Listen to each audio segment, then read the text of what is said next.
What's up, Sleeping Beauty? Hello, ladies and gentlemen, and welcome to another review here in the League of Opinionated Gentlemen. That's right. I am, as always, your host, James Phoenix. And you're home.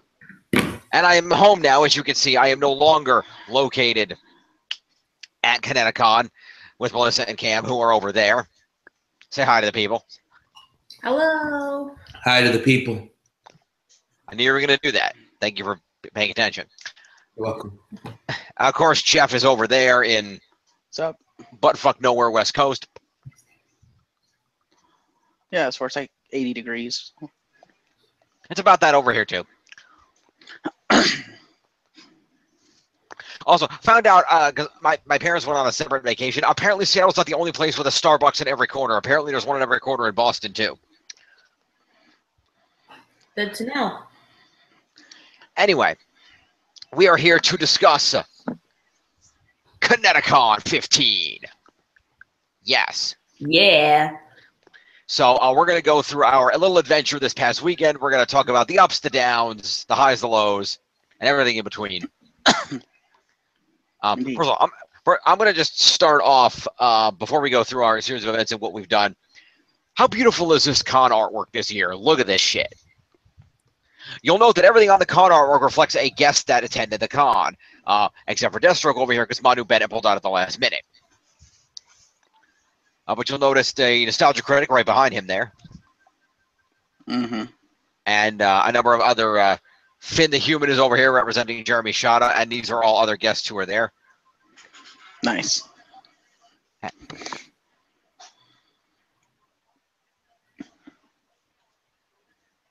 Trying to get something. Nice foot. If you're going to lean over, unfold your legs, dude. It's a foot. We all have to. Shut the fuck up. Anyway. So, this is beautiful artwork. Each of these represents a guest who's at the con. Like I said, Finn the Human is over here for Jeremy Shada. Of course, Manu Bennett. Doug Walker is here. I know a number of voice actresses were there, so I know couple of these are for the voice actresses who were present. There is a TARDIS up here for Sylvester McCoy. Lots of great stuff on here representing Connecticon. So great artwork this year by whoever did this art. I'm not exactly sure who it was, but it is great artwork. So they actually held an artwork contest for this, and this was the winner. So congratulations to you, winner of the art contest. And it also got on your shirt. It's also on my shirt, which I bought. Yes, same artwork. This one's in a frame, obviously. So very cool. $20, standard price for a T-shirt. Cam has one as well. You should hang that on your wall. I'm not gonna hang my shirt on my wall. Why not? It's framed. I don't care. Or Anyway, I was saying. So we did go to wonderful Connecticut. Also, that same artwork is on the badges this year, as you can see. Barely. How about that? That's better. So, good stuff. And of course, as always on the badges, they include the con hours for the different locations, which is very nice. So, we'll just go through, I guess. We'll start from the beginning of the weekend, and we will work our way through. So, we always go to the con on Thursday because it's just 10 times easier than dealing with shit Friday morning. So, we headed out. We got it out there. We got there about, what, 3:30 on Thursday, give or take? About that, yes. What did he say? He said or 4, but I think it was closer to 3:30. Somewhere between there. But we arrived. We checked into the hotel and put all our things upstairs. That was fairly straightforward, except when for some reason they thought Cameron booked 2 rooms instead of 1. Yes, and we had a conjoining room because of that. But luckily, they did not charge him for 2 rooms. Yes, thank goodness. And yeah, we were in a room with a conjoining door, but luckily our neighbors were fairly peaceful. Fair. And there was not too much of a problem there, which was good. And it was this big, I don't know if it's because of conjoining or not, but it was a slightly larger room than we had last year. Last year when I brought in the inflatable mattress so that I could sleep there because it was a single king room, I was crushed up almost right against the side of the bed, and Melissa had to climb over it to be able to get out of bed if she needed to get out in the middle of the night. Whereas this year I was able to push myself against the window, and there was actually plenty of room for her to get up and move around, so that worked out. Yes, although unfortunately you were right under the air conditioning. I was right under the freezing cold air conditioning, but I lived with it. The blanket was warm. I was fine. I like to think it's because of my reward status, but it probably wasn't. And, all right, Cameron is an elite member, so we'll go with that. Yeah, we'll go with that. Also, if you're ever in Hartford, Connecticut, stay at the Hartford Marriott, the only 4-diamond hotel in Hartford. The only thing is, though, I mean, yes, it is a very nice hotel, but they have a lower rate only for Connecticon, right? Because usually if it's not a con weekend, it's a whole lot more money per night. It is, but there is actually, if you check the Hartford's website, there is actually some packages you can get, including one for the Science Center, which we're going to talk about in a couple of minutes, which you can, which starts off at about 168, about 186 per night, so not drastically more expensive. That's not bad at all. Well, then yes, then I go to the Science Center every time. Then I go with what Jim says. Go to the Hartford Marriott. Yeah, go to the Hartford Marriott. Check out the packages. They have a page on there with all the different packages. One includes a Science Center. One includes a tour. I think there's about half a dozen packages you can look into. Go with a package if you can. You'll save money. Also, weirdness. The pool and spas on the top floor. Not sure how that works, but that's how it is. So we didn't bring trunks though. We did not, but they were selling trunks in the little store down there. Did you see that? They were on the shelf. I thought about doing it, but I don't like to publicly swim these days. Aww. So time to do it in private. That's okay. With what we were doing, there wasn't really time anyway. Something interesting about the con this year, I will say, is the guest list for this year's con, little lackluster, if I'm going to say so myself. There were a couple of guests from Game of Thrones, which was cool. We don't watch Game of Thrones. No, we don't. No, we don't watch. We don't watch Game of Thrones, but it was nice that they did get them there. I mean, that was very nice that they did do that. That was cool. Let's see. Checking the list, you see who they actually were. Julian Glover was there, as was Jerome Flynn, so that was cool. Sylvester McCoy, of course, was there, so that was nice. Fans of the Doctor Who or of The Hobbit, of course. It would have been nice to see. Yep. Martin Kleba from the Pirates of the Caribbean movies, among other things, was there. Jeremy Shada, of course, voice actor from Adventure Time, among many other things. Didn't see her. And a number of other fans. Isaiah Mustafa, whom you may remember from the Old Spice commercials. Look over there. Don't look at me. Don't look at him. Don't look at me. He was there? Man, he was there. I feel like I went to a different convention. Darn it. Sorry. I should have paid attention to the guest list. Yeah, he was there. He's also known for appearing in a number of films and television programs. That's what you guys get for not reading the shit they give you. I knew they were there. I just didn't care. Yeah, we knew about some of those guests, but we just weren't. Yeah, a number of other actors, celebrities: Virginia Hay, Gigi Edgley, some anime people were there: Austin Tyndall, Michaela Dietz, Leah Clark, a few others. So overall, a decent berth of guests, but at least for our fandoms, not anybody we were particularly excited to see. Beyond, of course, the usual internet guests, including the Nostalgia Critic and the Channel Awesome crew, and Andre Meadows of Black Nerd Comedy, who we will talk about. Andre, yes. Quite. And of course, comic book writers as well: Brent Peebles, Darby Pop, Steve Geiger, Steve Levine, and of course Guy Gilchrist, which we're going to get to. So we opened on Thursday. We arrived at the convention center and we checked in, got all that squared away, and then we went down and got our badges. Which props to Connecticon this year, because the line for badges on Thursday last year was not terrible. This year it was non-existent. At least not when we were there. But yes, we made good timing. Well, I was reading some of the Facebook reviews that went up today, and we're not the only one who noticed that. So I think just generally on Thursday, they just got people through quick. The downside on Thursday was apparently somebody didn't deliver the fucking lanyards. Yeah, that was. So everybody who picked up badges on Thursday didn't, or at least most people, because I guess that some ran out, but they did not have lanyards. So everybody got their badges, and I was able to walk around holding them up for the few things that you needed them for on Thursday. But everybody had to go back on Friday morning and grab lanyards from the tables, which I know a lot of people got annoyed by, because a lot of people that are not us made the unfortunate mistake of waiting through the line to get a lanyard when they did not need to. You could have just gone to the table and said, "Hey, I need a lanyard," and they would have given you one. And some idiot stood in the line for like an hour to get a fucking lanyard like a moron. So don't do that again. Also, if you are in Connecticut or if you're at their shop, where I'm sure they sell their stuff, I know they operate out of the tabletop shop in Hartford. So if you have a chance, I recommend buying one of these. It's $5, and you'll always have a Connecticut lanyard. Way to think ahead. I know. So I have that for next year. I'll bring last year's lanyard with me. Yeah, we'll just bring lanyards we used. Yeah, we have last year's lanyards too, which were sponsored by the Army, who were also there and had a recruiting table at the con. And every time I saw their booth, it was empty. I don't think the demographic really lines up a lot. No, I saw that there were two guys in uniforms there at least on Friday. I mean, people talking to them. Oh yeah, nobody wanted to sign up for the Army. No. Uh-oh. Oh, never mind. What? No, I thought it glitched for a minute. You had a hiccup. No, we're fine. We're good. So, after we checked in, we went down to the Vivo restaurant, which is located in the Hartford Marriott. Excellent food. I do recommend it. Unless you're a big eater like Cam, don't buy the breakfast buffet. It's $19. It's not worth it. We ran into that last year. We saved the problem this year by just ordering off the menu. You can't do that. Well, like I said, I thought I noticed that they had more of a selection with the buffet this year. But what if they did?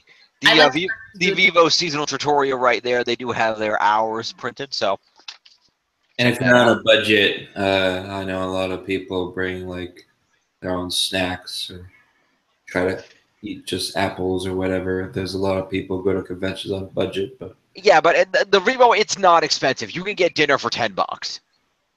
Not counting desserts or appetizers if you go that way, but just a dinner and a drink you can get for $10 to $12 at the restaurant. Even if you just get a burger or some chicken tenders, you can afford it. Yeah, when they do the Connecticon menu. Yeah, the Connecticut menu always has a discount, so that's a good. Pretty much everything in Hartford is discounted for Connecticon, at least in that part of Hartford. So be aware of that. Don't be like Cam and get ripped off on Froyo. we'll get to that later. But anyway, so after Thursday, we went and had some dinner at the Vivo. I ate some chicken tenders and fries. Melissa went a little fancy. She had the salmon with risotto. How was the salmon with risotto? It was delicious. Excellent. And I highly recommend.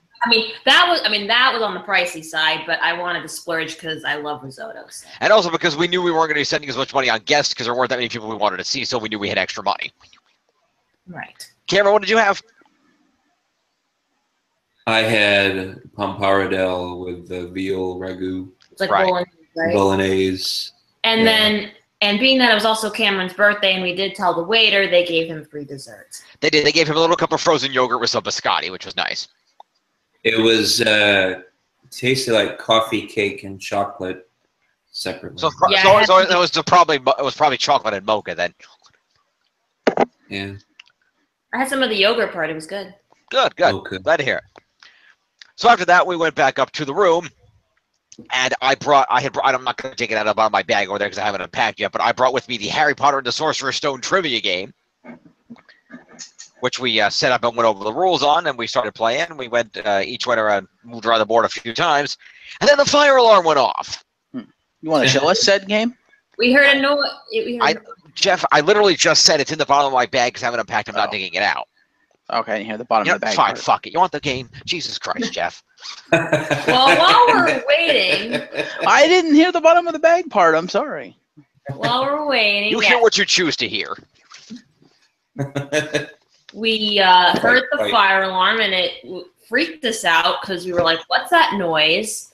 And all of a sudden we hear, attention, attention, we have an emergency. Please, vacate the premises. Use the stairs. Via the nearest stairwell, yeah. And we came across a poor woman we were on the 8th floor. The incident was apparently on the 9th floor, and we ran across a person who had a cane, and she was coming down from the 10th floor. So. And it was all because, drumroll, someone was vaping in the hotel room. That was it. Yeah, we had to go down 8 flights of stairs. We went up the B stairs to the front of the hotel area, and 3 or 4 fire trucks pulled up along with some other people, and they all went in. They checked the building around. We had to sit outside for almost half an hour because nobody bothered to come out and tell everybody that it was all clear because apparently that's not a priority. And we actually had to go in and ask. People started milling back in, but we went in and asked the front desk, and even they weren't sure because they hadn't been told jack shit. But That was a apparently, little sloppy on their part. You know. yeah, a little sloppy with the follow through guys. But apparently, from what we were told by the front desk, as far as they knew, apparently we heard on the 9th floor. Apparently, somebody had an e-cig and it set off the fire alarm, so everybody had to evacuate out. So that person probably got charged $250 for that. So.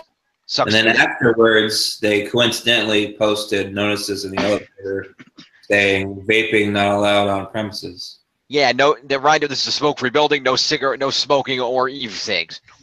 Although I noticed that sign had disappeared on at least one elevator during the weekend, but Probably because of the gallery. Well, on a couple of elevators, it moved from the back wall to the to below the left side button panel or above it. no, I noticed that, but I also noticed that one was completely gone from the elevator. Okay, well, somebody knocked it down. It was crappily taped up. But yeah, so that was a fun little detour. So that kind of ended our game. Which was it was a good game. This is the game. It's Harry Potter the Sorcerer's Trivia Game. It is in the shape of a book. Nice. And it opens up like this, and you can see all the wonderful things inside. And now it's in the shape of a game.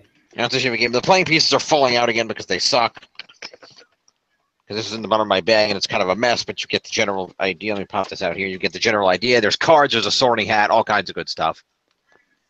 Fair enough. I almost did, oh, there's the playing piece. I was saying I only should be down one playing piece. So we did not get to finish that game because by the time the fire alarm was rectified, it was at this point almost 8 o'clock or so, a little after 8 o'clock, and we had 8:30 tickets to go see Spider-Man Homecoming at the movie theater, the Spotlight Theaters, Hartford Front Street, which is right across the street from the convention center, literally. Right. So at that point, we said, well, the hell with it. Let's just go see the movie. So at that point, we went and saw the movie, which was excellent. We're not going to review that here. We'll just say it was a good movie. Go see it. Yes. Good times. Good way to spend a Thursday evening. It is.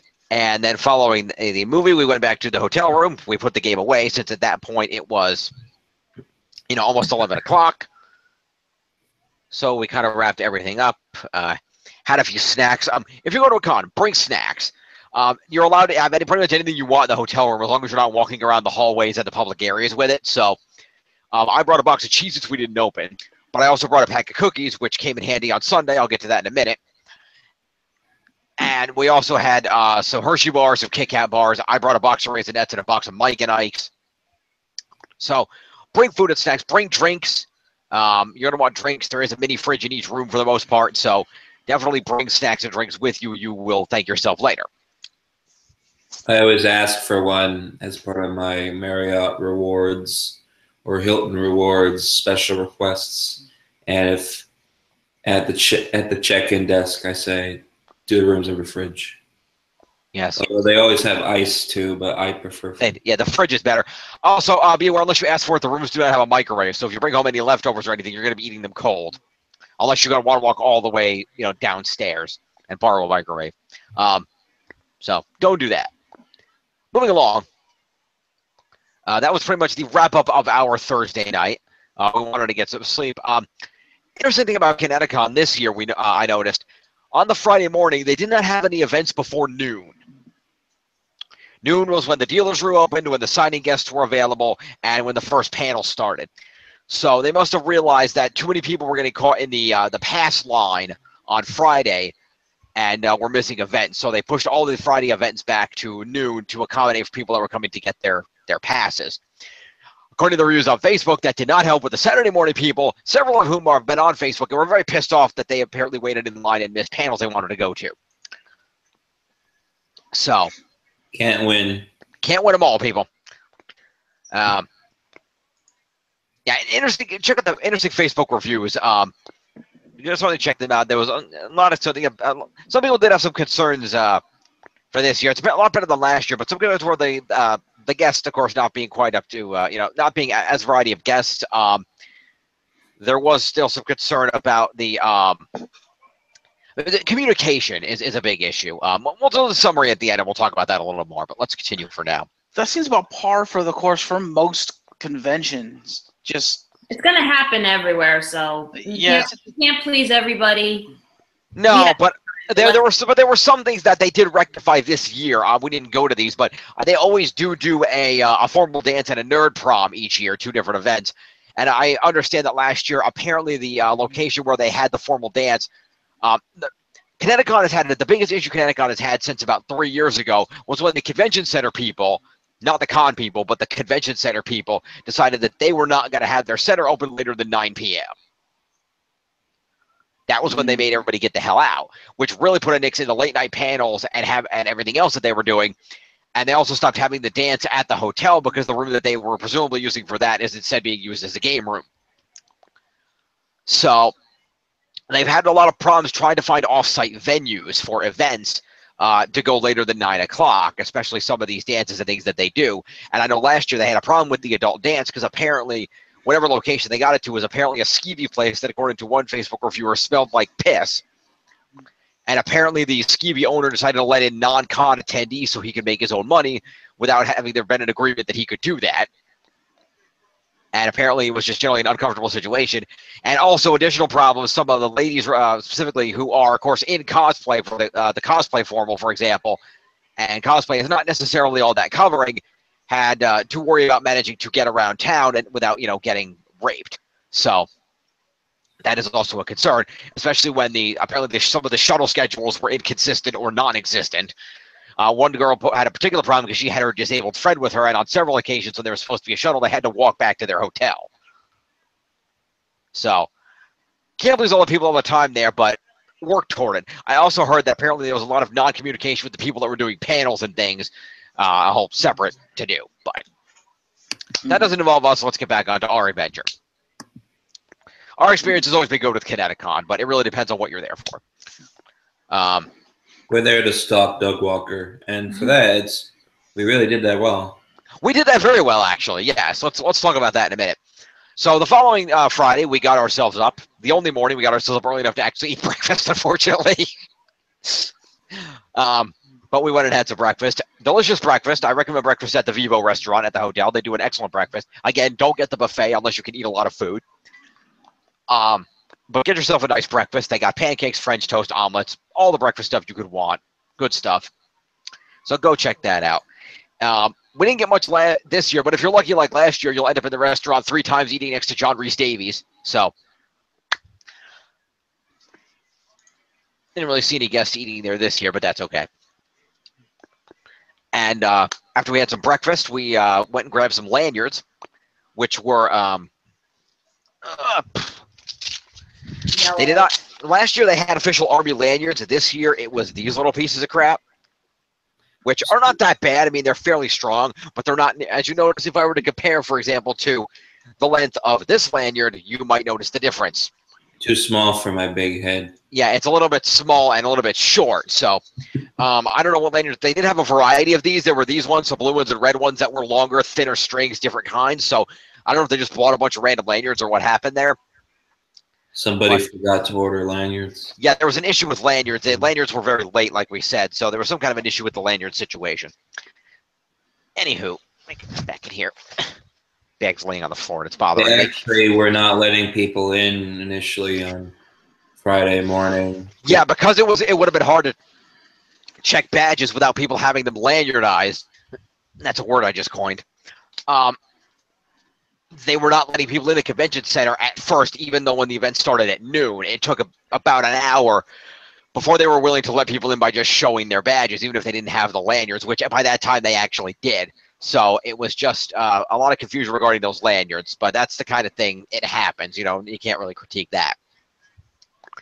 So after breakfast, we went and we got some lanyards, and then we went up to the convention center, and we scoped everything out.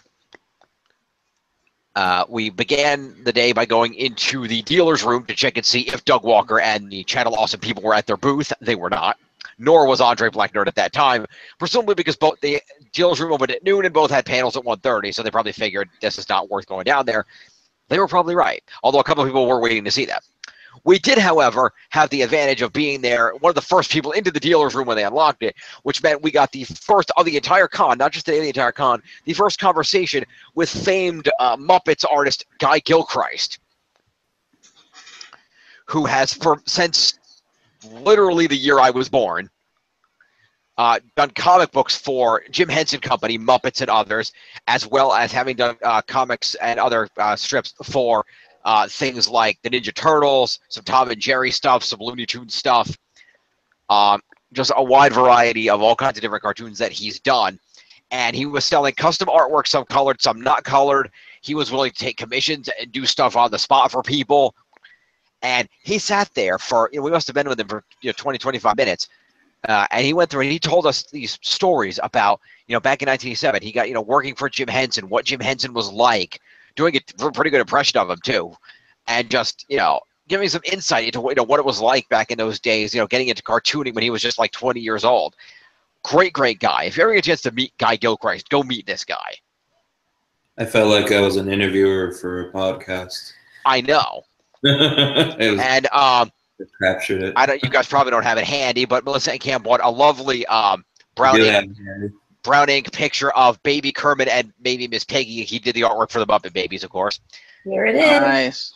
And you can see he signed it down there in Disney-esque font for some reason. Muppet Babies is our childhood, so. Yeah, to Cameron and Melissa, may your dreams come true, Guy Gilchrist, which is very nice. Cameron wanted one with Kermit and Miss Piggy, and this was the one they had. Because I'm Kermit and she's, Miss Piggy. He had some that were in color, but being that he drew this in like a certain brown, with a certain brown pencil, he said something about the color. Like he would only be able to color in colored pencils, which would have been fine. But he said that it's probably better because of because of how it was outlined and what was done. The color might have blended; it would have caused some issues. So he said it was better not to color it. But we were like, "Hey, it looks beautiful as it is." It does. Anyway, he had several books out of artwork that he was selling for a variety of prices that were tagged, depending on the complexity of the artwork, color, and whatnot. He had some, again, turtles. All kinds of. He also had, at one side of his table was a series of prints of just stuff that he had drawn that was just pre-made prints that you could just buy for $20 that he would autograph for free, which I chose to partake in. And I got this awesome one right here. It, of course, Kermit the Frog with the singing Rainbow Connection. Someday we'll find it, a Rainbow Connection, the lovers, the dreamers, and me. And he used my real name. He used my real name, but I'll just say, and James too. Guy Gilchrist 2017. So that was very cool. Mm-hmm. So definitely check out Guy Gilchrist if you get a chance. That was really great to get. I like that. I love that he wrote a line from the Muppet Babies theme song on there. I thought that was kind of cool. Yeah, that's very cool. Very neat. Loved it when I said put whatever you want on there, and he said I know what I'm putting on here, and he put that on there. And I'm like, oh my god, that's perfect. That was great. And I said, they already have. Perfect. Ding. So that was a lot of fun. We really enjoyed that. We walked around the dealer's room for a little while, checking out what was going on, because we did have a little bit of time. And after we saw Guy Gilchrist, we actually ran into Doug, who was walking around the dealer's room. We stopped and chatted with him for a couple of minutes. Bald Doug. Which was amazing. He said it a bunch of times in his videos, but anybody who might be, perchance, watching this and is a Nostalgia Critic fan, he's not dying. He emphasized that. Yeah, he emphasized that a lot in his panels. He's not dying. Because for some reason, all of a sudden, he has no hair. People assume he's doing chemo or something. No, Doug is fine. He just wanted to shave his hair for the 10th anniversary. And he said he would keep it. He said he likes it. Yeah, he said he liked it that way. And as was pointed out, now he has to, at some point, there has to be some kind of either a cosplay or a shtick where he plays Walter White and Brad Jones plays Jesse Pinkerton. Ah. But at any rate, we talked to him for a few minutes. We did offer condolences, of course. Doug's mother did pass away about a month and a half ago. So, no, longer than that. It was within the last year. It was several months ago. Was it several months ago? Okay, I can't remember exactly how long ago it was. But it was after the last Connecticon. Yeah. So we talked to him about that a little bit. And then we ran into Andre, who was also walking around the room in a Ninja Turtles t-shirt. We told him about Guy Gilchrist, how many Ninja Turtles are. I don't know if he got any, but we mentioned it. And I got his reaction to that. He said, oh, cool. I got him to sing Hipster Sonic. Hipster Sonic. He did a little Hipster Sonic. Yeah. It was cool. He should have cosplayed as Hipster Sonic. He should have, but he didn't. This was Andre's first year at Connecticon. He said he loved it, so that's good. So we talked to him for a little while, and then we did have to get to At 1:30, we had a problem because Doug and Andre had panels against each other.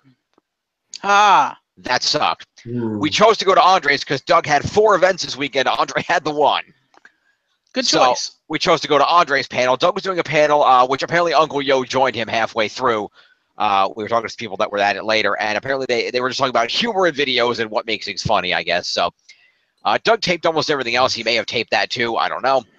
We'd seen that panel like 3 or 4 years ago. Okay. But we went and saw Andre's panel, which was over in the and Connecticon always names their rooms after fictional characters, which is cool. So they got Kraken, Dragon, Phoenix, all kinds of cool rooms like that there. So you went to everything in the Phoenix room, right? No. Doug's last panel was in the Phoenix room, but that's the only thing we went to because it's on the far side. There's the convention center does I can show you because there's a map in this guidebook, which is very handy. They do put all kinds of maps in here. One of Hartford showing you where different locations are, one of the actual convention center itself, and then the detailed maps of the dealer's room where each and every booth is. So very nice so people can find things, which is great. If any of this had actually existed on the app before the con started, that might have been good. Or if, the schedule had been on the app more than a day before the fucking con started. Anyway, moving on. You fail scheduling people. Again, communication is probably the biggest issue with pretty much every con in existence. Pretty much. Except we know they're good people because Kim and Melissa are friends with the guy who's the head of panels for Connecticon. Apparently he failed at his job. People I used to work with, and we bonded over that. Indeed. And he does excellent panels. He did a panel last year about how to hack Atari games. But anyway, moving on to He has his own podcast called Geek Nights. Watch it. Check that out. Anywho, so you can see here in the convention center, there is, if I can get this schedule up here, this map up real fast right down here. Whoa, that's bright as shit. There we go. So as you can see over here, this is the upper level. The lower level is just the gaming area and then the dealer's room area. But over here you can see there are the 2 main, on the upper floor, there's the 2 main halls, the big one and the small one, and then rooms on either side. The bigger rooms are generally on the one side over here with Dragon and what the hell's that other one? And Kraken being the larger of the 2, with Phoenix being a medium-sized room on the other side there, along with some of the smaller rooms. Also on that side, by the way, is the Neko room. Connecticon does have a special kids room if you have kids. Kids under 12 do get into Connecticon free. You just have to buy yourself a ticket. So if you want to just come for the day, buy yourself a day pass, which is, not that much, and your kids come in free. It's fun to spend the day, walk around, see cosplayers. Kids don't know that cosplayers aren't actual characters, so they'll take pictures with them. It's cute. We were standing in line earlier today, and we saw there was a Snow White walking around. Kids were taking pictures with her. Melissa got a picture with Pikachu. Pikachu. That's a cool shot. So, good time if you have kids. Fun to bring as well. So at any rate, let's get back to the day. So we went to Andre's panel, which I have video of. I will be editing and posting sometime this week when I have time. But we do have footage of Andre's panel. And that footage will be on this channel? Possibly. I might put it on the Ranger Nation channel. I'm not sure. But we were in the front row of Andre's panel, and Andre got there a wee bit late because he got lost trying to find the room. Actually, well, no, he got there a few minutes early, even though it was late. You're right. He was there early, but he still got lost. He got lost finding the room. A staff member escorted him in. He started early. Yeah, he just started 10 minutes early because, ironically, we were all sitting outside the room in a line like good little con goers, and the guy from the panel came up and was like, so there's nobody in the room now because we just started, so you guys can, go in. So we went in. So we went in. He didn't need a mic. He did it. He was rather boisterous. So we went in and Andre showed up, and Andre was great. He took Q&A, did questions. He didn't even bother with the microphone because he's loud enough, so he was just walking around. I will note, if anybody has ever met Andre Meadows, he's a lot taller in person than he looks on the internet. Just saying. He's pretty tall. Yeah. He's a fairly tall dude. But he did a Q&A, and relatively early in the Q&A, somebody asked him a Power Rangers question, specifically about a video that he had done where he was hanging out with the the suit rangers at some event, and they did a dance video where he was dancing with the samurai rangers a couple years ago. Well, more than a couple of samurai, but a few years ago. And somebody asked him about that, and he talked about how he met these same suit ranger actors a couple of times at a few different events and got to know them. So he would hang out with them at events, and he mentioned, and you'll like this, Geoff, that one of those suit actors was actually Yoshi. Ha! For those who don't know, that would be Yoshi Sudarso, who later became an on-screen face actor as Koda, the Blue Dino Charge Ranger. Captain Caveman! So he got upgraded, which is very cool. And when he said that, I threw out, and then his brother got on the show too, because his brother Peter Sudarso is now the Blue Ninja Steel Ranger. Mm-hmm. And when I said that, I was like, yeah. And then Melissa chimed out next to me that I was a big Power Rangers fan, and I was like, I can tell. And given that I had his attention for a moment, I threw out that I was on the Power Force, gave him my name and the Ranger Nation website and stuff. And he asked if I'd ever been to Power Morphicon. And when I said I had not, that was the end of me. That teaches you to say no to the black nerd. Apparently, because then it was hilarious though. He kept going on and on about like, you have to go to Power Morphicon next year, and if you do, I promise I'll buy you dinner. And you know, so. Well, I got him to promise to buy me. Yeah, Cam made him promise to buy me dinner. I was like, at least take him to dinner first. Yeah, but he kept saying that I needed to go to Morphicon and everything else, and he kept coming back to it several times during the course of the panel. If you see the footage of the panel, you will see it, and you will die laughing. Yeah, you'll see the point where he'll be leaning against. I'll be filming him because I was right in the front. He'll be leaning against the projector in the center, answering somebody's question back here, and he'll just be like, "No, but it's not like, but it's not like not going to Power Morphicon." Yeah, it was hilarious. It was pretty damn funny. You made the biggest mistake of your life, Jim. You gave Andre ammo. I did. Yeah, but that'll also give Jim incentive to go to Power Morphicon next. It does. But you want to give Jim incentive? Give him a stack of $100 bills. Yeah, but I also actually I didn't go full force on it, but I got counterpoint later in the panel when people were asking Andre about his favorite seasons and episodes, and Andre confessed that he had seen some episodes from every season, but had not seen the entirety of every season. Mm-hmm. I chose not to throw the ammo back in his face, but I brought it up at his table later. But how gracious of you! I did, but Andre's quick with the whip because he was like, "Well, that's all the wrong reason why you should be more of a con and not me." And I'm like, "Okay, you got me there." So Andre the Black Nerd is great. Meet him if you get the opportunity. Watch his channel. Tickle that subscribe button and hit that little bell to make sure you see all his videos and not just half of them. And he also pointed out that if you meet him in person, do not talk to him while he's going to the bathroom. Yeah, he said pretty much anytime you see him, he's more than happy to talk to you, hang out, do a sign autograph, do whatever. Just don't do it in the bathroom because that's weird. On hindsight, I probably should have had you say one thing to him for me. Why? I should have had you convince him to come to Emerald City Comic Con. I should have done that, but I did not. You should have told me. Because if he comes to Emerald City Comic Con, I'll probably meet him because it's literally 10 minutes away. Can you guess why he went to Connecticon?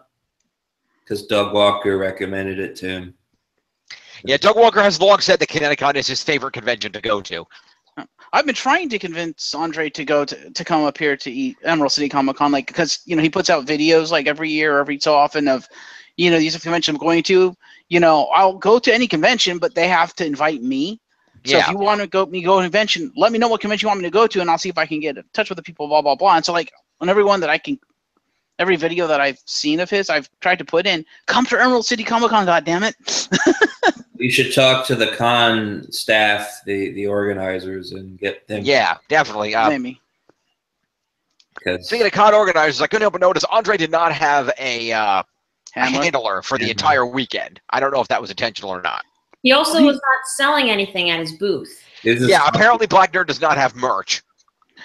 Oh, not much merch, no. And I doubt he needs a handler, considering at about half the cons he goes to, he's a handler for other people, so he probably knows what he's doing. That's true. Until he gets lost on the way to his panel and staff have to rescue him and direct him. Yes. So after we went to the panel, we went back to the dealer's room and found Channel Awesome at that table, and of course Black Nerd was next door. And we did buy another print and had everyone sign it. And there's a surprise member of the family. Yes. Barney Walker. Barney Walker was there. Yes, they brought the entire crew was with them. Of course, they had Jim J. Rods in addition to Doug, Rob, Tamara, and Malcolm. Of course, Jim J. Rods was there for the first time, as was Doug and Rob's dad, Barney Walker. And being that Was Rob there? Yeah, I said Rob. Being that Andre was not selling any merch, I still had him sign the print right there. Yeah. See, read the comment there. Nice. Yeah, read that. Read the. I would if your face wasn't in my face. Can you see it Who's now? this guy? He's cute. And as you can see, he was a little more hostile with mine. As you can see up in this corner up here. I would if it wasn't so blurry. Can't see it that well. I can't see. Oh, wait. Now we can. Is this me? This is me. But we did get signatures from everybody who was there, except Barney, who was apparently not signing things, whether intentionally or whether because people didn't ask him, I don't know. We didn't realize until we walked away that Barney had signed the stuff. We didn't get to go back to get him, unfortunately. But Barney is a huge help because we noticed on multiple occasions over the weekend, Barney acted as the preemptive coordinator for the Channel Awesome group. He would show up early and get the panels coordinated before the stars showed up. Of course he's dad. He is, so he did a good job with that. Reminded me a lot of my dad. He's a pretty awesome dude. Yes, indeed. Barney is an awesome dude. I think Andre needs to create and sell hipster Sonic headdresses.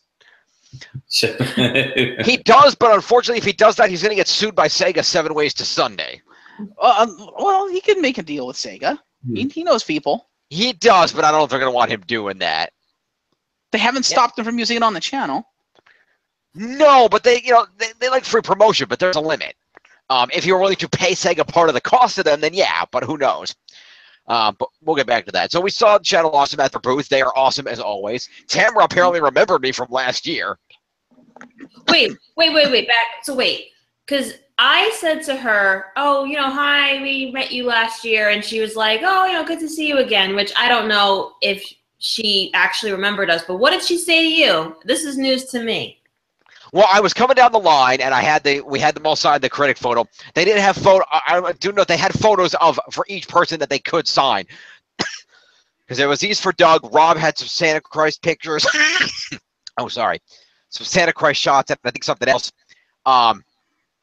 Malcolm had shots of Bill, as well as shots of him as a different character with Doug. Tamara had shots of her as Hyper Fangirl, and I believe as Wonder Woman. Doug also had pre-signed shots of the Suicide Squad review poster with all the people that were in it had signed it, but they were like $40, and I didn't want to spend that.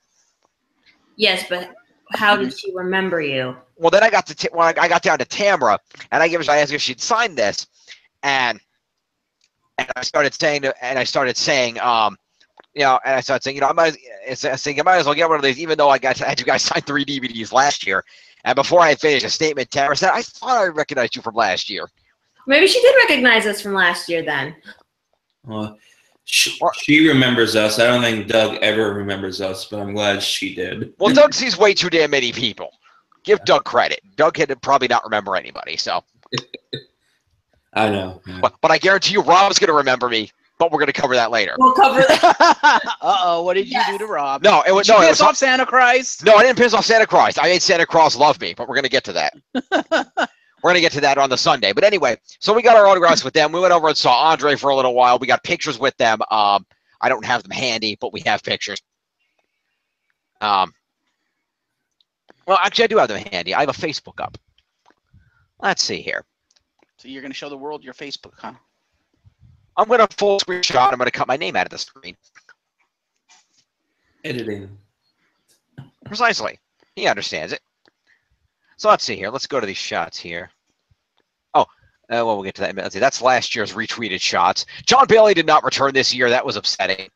But nobody came to freaking see him last year, which was unfortunate. I love John Bailey. He's awesome. Mm. Indeed.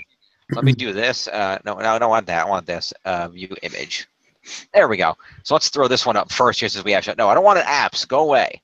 Piece of shit. So first shot here, we do it with our images that we showed you earlier. This is Guy Gilchrist, Muppets artist extraordinaire. Nice. That's me. There's another picture there. He was very nice. He was wearing a Dr. Teeth and the Electric Mayhem T-shirt. Nice.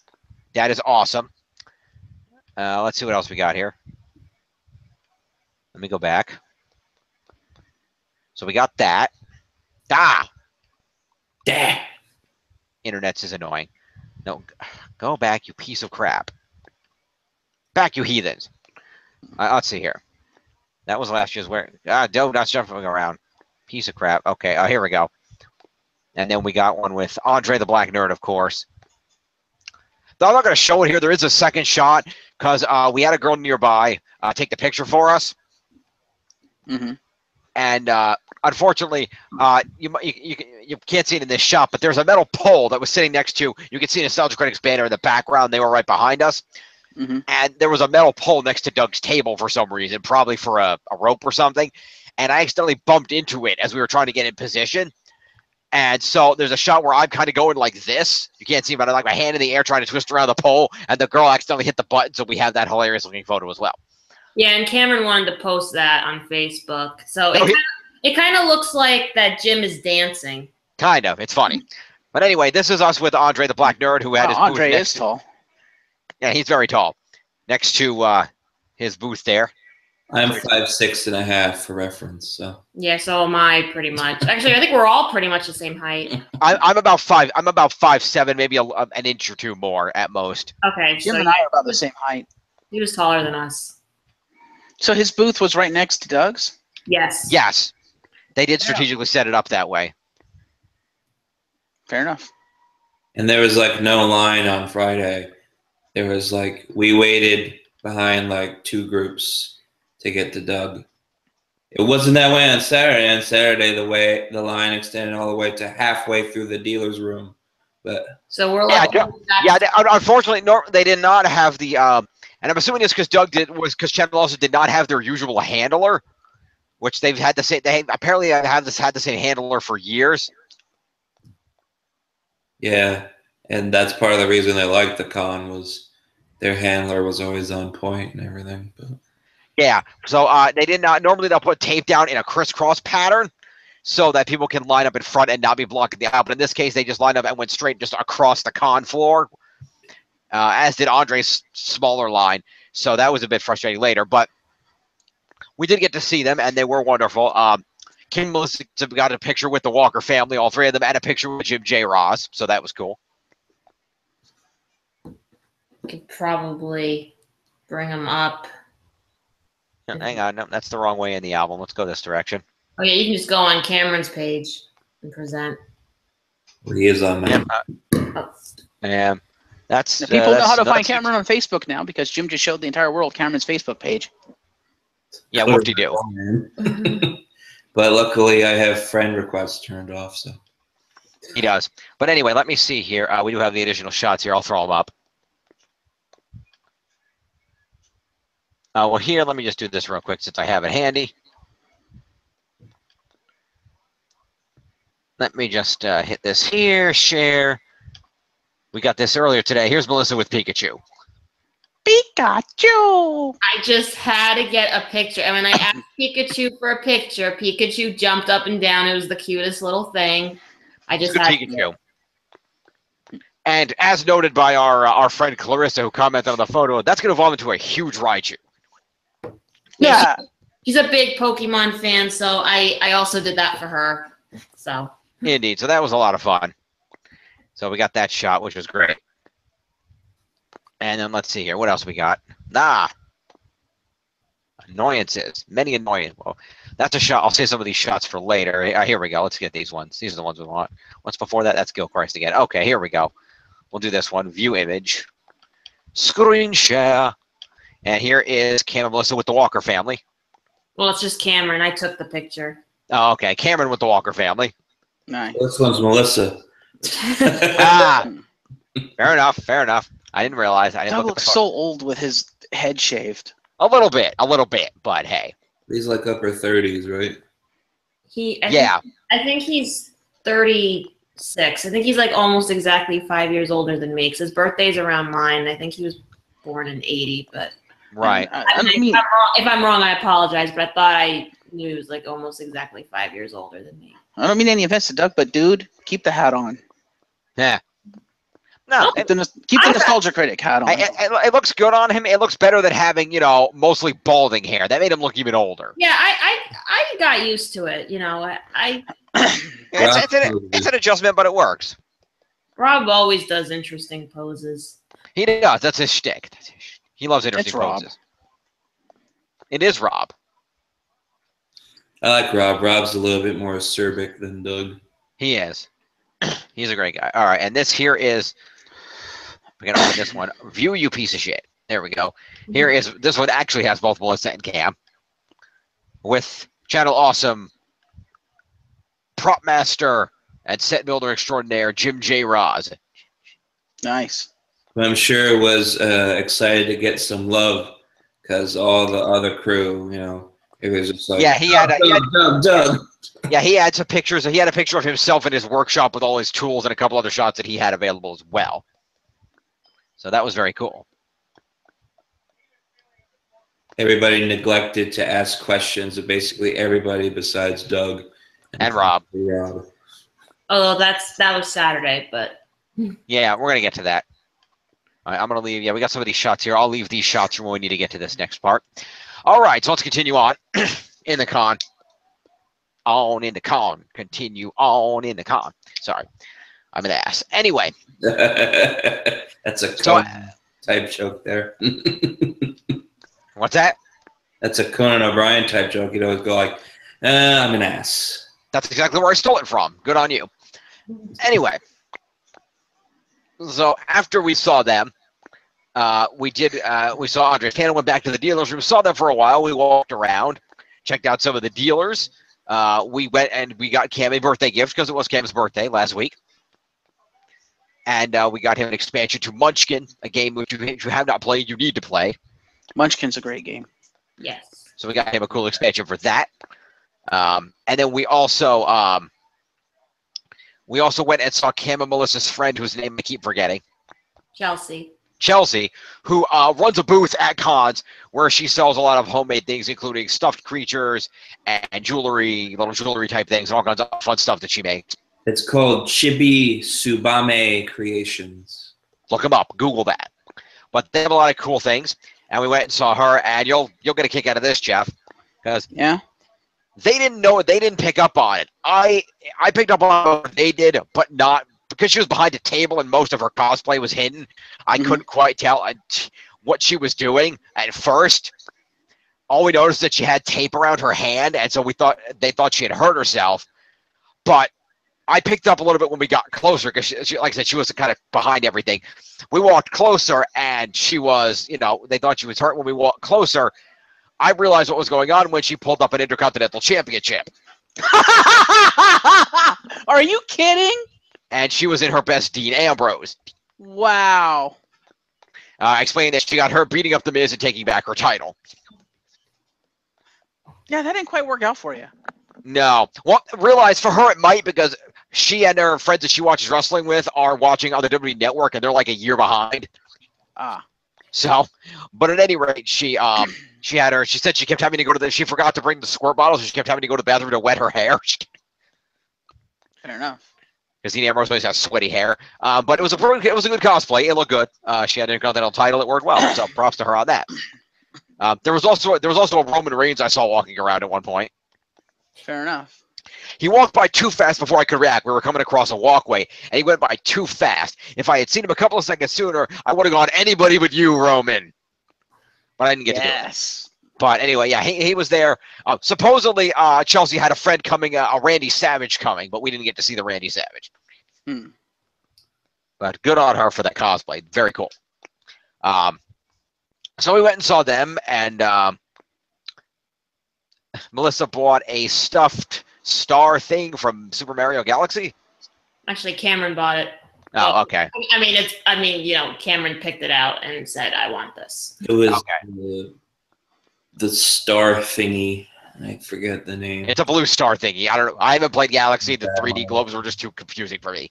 Anyway, so we did that, and that was cool. And then we headed out of we went over and checked the gaming area. There was everything was a little bit not a lot of places to play gaming. It was very busy. So we headed out of there from that point. And what do we do after that? After that, I think we went to get dinner because it was Right, because by the time that was all that, because Andre's panel went from 1:30 to 2:30. By the time we were done in the dealer's room, it was closing in on, it was 3:30 or 4. And so we decided what we were going to do. We went back up to our room and we put away all the crap that we bought. Yeah, I think we were in our room for a little while, and then we went up to the room. We put away all the stuff that we bought. We hung out up there for a little while, and we went to that gaming panel. How to do a game in 30? How to make a game in 30 minutes or something? No, that was the next day. No, that was Friday. That was Friday. Are you positive? I am positive that was Friday. In HTML5, using a library called something. I can pull it up real quick. Yeah, it's basically how to use HTML5 coding to create your own Flash game. Called Phaser. Well, it's not Flash. Well, it's a similar style of game. Yeah. But it was very a very cool panel, and we did learn just a little bit about that. That was the panel we went in like halfway through because we were in our room for a little bit, and then we decided to head down there. And then after that panel is when we went to get dinner because at the Spotlight Theater, because that's where Channel Awesome was having an improv night. Yes, 2:45 to 3:45 was the game HTML panel, correct. So we went to that, and when that finished up at 3:45, we watched a bunch of Yugis get yelled at for trying to camp in the room for the fucking Team 4-Star panel, which was hilarious. Don't camp in rooms, people. Although, to be fair, Connecticon is very inconsistent with their room clearing policies. Unfortunately. Otakon was always clear. They'd always identify. Yeah, they don't always clear at Connecticon, and that's a bit frustrating. But we finished that panel, and because we did know that Channel Awesome, as well as Black Nerd and Uncle Yo, who were joining them, were going to be appearing at the. Oh wait, we saw Uncle Yo on Friday too, didn't we? Oh, that's right. Because Uncle Yo said, "I'll see you at the improv." Yeah, because Black Nerd was 1:30 to 2:30. Yeah. And then we went to the. And then after that, let me see, where is it? We went to the HTML5. Then we went and got some food. No, we didn't get food yet. Then we went to. Was the Uncle Yo after that? Where the hell is it? It was the game panel, and then did we go back to our? I think we might have gone back to our room briefly, and then we went to Uncle Yo. After Uncle Yo was when we went to get food. We got food. The food was because good. Because that panel got done at 3:45, and Uncle Yo's panel started at 5:15. So we went back up to the room at that point, and we hung out in the room for a little while, and after that, we went down to go to Uncle Yo's stand-up comedy panel, Go ahead. Okay, this is his last year doing conventions. Yeah, he said his wife has been doing good to him, letting him, giving him the opportunity to go around and do all this, and now she has a dream that she wants to follow, and it's his turn to give up the conventions at least for a little while, so that she has a chance to pursue her dream. They met at Connecticon years ago, so kind of a thing for them. So we did watch Uncle Yo do his stand-up special. It was hilarious as usual. He spent the first 20 or so minutes comparing Attack on Titan to the current political climate, which was hilarious. And then he did a whole bunch of other bits. It was great. He's always funny. Check out Uncle Yo. So good stuff like that. He is around. He does nerd-related stand-up comedy. So definitely check him out if you have the opportunity. What are the bits? I don't remember what else he did. He did a lot of funny bits. He did a Harry Potter bit for a little while. He did some other anime type stuff. It was funny. It was good stuff. I just want to speed up a little bit, only because I'm gonna be cutting out soon because it's around the time I gotta go to bed. But I want to get to when we go to dinner and we get to the Channel Awesome Improv was starting at 9 o'clock, and we were done with dinner around 7:30, and we were like, yeah, I think it's time to try to find a line. or figure out what they're doing about a line. And once Jim went to find out, he goes, yeah, they're going to, they're going to start to form a line soon. Even though there's no one in there right now, we want to wait till Doug and the crew come to, set up and whatever. And then right when we got to line, that's when the line started.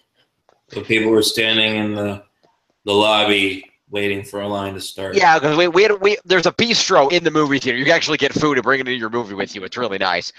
Spotlight Theater, they have 2 locations, one in Hartford, and I think the other one is down in Georgia, actually. But at any rate, we did eat dinner over there. Great dinner. If you have a chance, go to the bistro there in the Spotlight Theater. Good food, affordable prices. Again, a Connecticon menu, always available.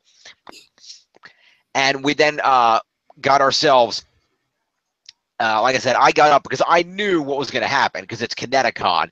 And this is the first year that Spotlight has been directly involved with Connecticon outside of offering the menu. They've never had events there before. Somebody had the brilliant idea to book some events over there. Team 4-Star was doing the improv, and that was being followed up by NerdFit Network running a D&D game. Which we found out later on in another thing we're going to talk about shortly, that apparently this D&D game involved one player trying to give another player a hand job and then using burning hand.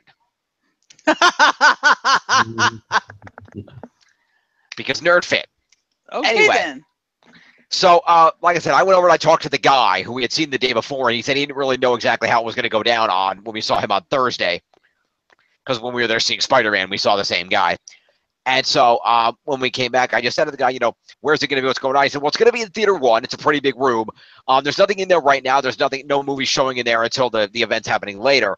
But we'd rather wait for the performers to get here in case they have to do setup and get things ready. So we don't want to let anybody in there just yet. I mean, it's probably not a big deal if we do, but we're just going to play it safe. So he said, and I said, well, I organize things because nobody else is going to fucking do it. So I said to him, well, if where would you like us to form a line? And if so, where would you prefer that to happen? And he said, well, if you start here at the door and just come down this way and just curve left before you hit the front door so you don't block the front door, that would be great. And so I went over and grabbed Melissa and Cam, who were still at the table. And I said, Omar, I just talked to the guy. And I said, this is what he said. We should probably go form the line. And as we were, I walked back over. Kim went to use the restroom. Melissa and I went to get to the line. And there were a group of guys and then a couple who had come in and were kind of in the doorway. And I could tell they were wondering. So I just kind of said out loud, if you guys are here for the improv, the line's going to form over here. It's going to start and come back this way. And so Melissa and I went over and got in line, and Cam joined us when he came back from the restroom. And then the rest of the line formed behind us. And it was a pretty decent line by the time we went in. Cool. So that was a lot of fun. Interestingly, because those events are off-site, Connecticon does not give a shit about verifying people because it's not an official Connecticon event. It's a Convivial Fest event. So even though there are these 18 and up bracelets you can get for 18-plus events, they didn't badge check. They didn't check anybody at this thing because it was off-site. So... But whatever, we got in, we got right in the what equaled the front row. They closed off the first row so the performers had somewhere to sit when they weren't on the stage. And we got right front center, perfect seats. It was great. The event was recorded. Doug had his camera crew set up in the mid aisle of the theater, and as well, there's a 3D camera that I think belonged to Uncle Yo because he had it in his panel too, where he wasn't thinking about what it was and he picked it up and spun it around like a jackass. And pretended it was a dildo. Well, Doug pretended it was a dildo. And basically, so there were definitely recordings. Hopefully these will be online because this panel was freaking amazing. But we came in, we enjoyed this group. It was the whole gang, although Barney and Jim did not choose to participate. They were just kind of sitting there coordinating the thing. Barney got there early, and he coordinated things and got suggestions for people for things to be used during the show. This was effectively a Whose Line Is It Anyway game. Okay. They were using common games seen on that show, and so they took suggestions for both the scenes from a hat game and also for the random lines game where they were given a bunch of lines. You had to pull them out, work them into the scene. Mm-hmm. So people put in a lot of suggestions for that. I didn't go up, but Melissa and Cam did, and their suggestions did get used. Cool. Some of them anyway, so that was cool. And they basically just ran through a whole bunch of games. Much like any good Whose Line game, there were some recurring jokes. The recurring jokes for this game included, but were not limited to, bear testicles. And what the hell was the other one? Yogi Bear. No, the Yogi Bear was part of the bear testicles, but there was another one. Oh, monkey cooker. Okay then. Monkey. Some dumb shit in a blue hat in the back called out. They were, you know the game they do on Who's Line where it's party guests. You know that game? Party quirks. Party quirks. That's it. Doug called it party guests. You know that game, Geoff? Yeah. Yeah. Well, they did that game where they sent Uncle Yo out of the room, and he had to come back in and guess who Doug, Rob, and Andre were. And so, wait, was it Rob? No, it was Doug, Malcolm, and Andre. Sorry. And so, some jackass in a blue hat when they were coming up with the ones. You know, the first couple were good. You know, so we need somebody for Doug to play. Angry video game nerd. Perfect. We need somebody for Andre. Santa Claus. Okay. We need somebody for Malcolm. Monkey cooker. He said his dad worked with someone who incinerated monkeys for a living. Apparently. So, it was pretty goddamn funny. So those became the running jokes. It started early in the monkey testicles came out pretty much right off the bat. Not that the first game was dating game. They sent Tamara out and she had to come back in and ask questions to guess who the 3 dates were, which were in order: Rob Walker as Christopher Walken, which is obvious from one word out of his mouth. And then it was Uncle Yo as Daniel Day-Lewis from There Will Be Blood. Okay. And then it was Andre as Deadpool. Okay then. Which was hysterical. Andre did a great Deadpool. Sure. Andre's an amazing Deadpool. I think Andre won improv. I think Sacrilege. Well, Andre did tell us when we were talking to him at his booth in his panel that he actually, before he became an internet video star, he did stand-up comedy. Before that, he took improv classes, both at just community classes and also some other ones. So he's actually trained in improv. So I'm not surprised he did well. Mm-hmm. I'd say he won. He was the funniest there. He was pretty funny. He was the one who broke out the Yogi Bear testicles joke. It started off. And the fake Muppet song. Yeah, that was later. The key game was World's Worst. That was the game that really set things off that they went on for a while. They also did some other games. They did the Lions game, which was funny. Oh my God, the Lions game. I don't know if Doug read the lines beforehand or if it was just perfect. Because people were down the lines in advance, and I don't know if, because they just pulled them out of a hat, and they each took a handful, him and Doug and Tamara, who were acting out a scene, which was apparently the two of them at every event, which was buying your daughter a body pillow for some reason. And Doug and Tamara each took the handful, started the scene, and they basically have to work in the quote. And I don't know if it would be the first one Doug pulled out, if he looked at them before, like while he was going up there, and he chose to use that one first. I don't know. I don't think he did. But it just worked out quickly. Because here's how it went. The idea is, all right, you're buying your daughter a body pillow, and him and Tamara start the scene going back and forth, and Doug pulls out the first quote. Geoff, literally this. So one thing about buying our daughter buying our daughter. I don't remember exactly what the line was, but it was basically, good thing about here about buying our body pillow just makes you want to say, "A bad credit card, I'll kill you." Literally, first line, bad credit card. It's like, wow. But they worked in a bunch of lines. It was pretty freaking hilarious. Some of them were quotes from reviews. Some of them were just other things. It was pretty darn good. Nice. Melissa put in the Itsy Bitsy Spider. So. Okay then. Jim, I hate to say it, but Cameron and I are gonna be cutting out now. We have to work early in the morning. Oh, I'm so sorry, you guys. I wish I could have started earlier. I didn't know the party was going to go that long. That's okay, but you can continue and we'll watch tomorrow. Okay, and you guys can, when I post a video, leave the remainder of your thoughts on everything in the comments below the video. Sure. Yes, we will do that. That way we have everything. Thanks for having us. Thank you for being here, and I'm sorry you couldn't be here longer. Maybe we can make up for that somehow later. We'll work on it. We should. Enjoy our stories. Yes. Ta-ta for now. Bye-bye. TTFN. Yep, bye. Ta-ta for now. Bye-bye. Oakley dokley. Show. Speaking of body pillows, did you know there's a Lucio body pillow? No, but that's cool. Yeah, someone brought we it saw a to a lady today. convention, and Johnny Cruz signed it. Who? Oh, the voice actor for Lucio. Yeah, he was sitting on the stage. He was like in the middle of the frame. Is that a Lucio body pillow? And he's like, yeah. She's like, can I hug it? And so she gave him the body pillow, and he sat there on stage for 5 minutes just hugging the body pillow. Aw. And then after he was done with it, he signed it for her, gave it back. Nice. That is so cool. And he was like, this is here. I'll give this back to you. And by the way, sleep boost. Ha. Anyway, back to your stories. Gonna make you sleep better. Pretty much. Anyway, we did see somebody walking around today dressed as Flo, the progressive lady, with a Flo body pillow. Nice. So, did you record that improv thing? we did not, but like I said, Doug and I think Uncle Yo both did, so there will be video inevitably. I will be avidly watching channelawesome.com. As well you should. It's amazing. So the improv, there was a lot of great improv games. The game of the night was the world's worst because they did that game twice. Okay. Because they finished early. Doug did not have enough games to populate the time. He had a sheet with all the games written on it. And much like with everything he does, Malcolm was late. Of course. Malcolm is apparently frequently late.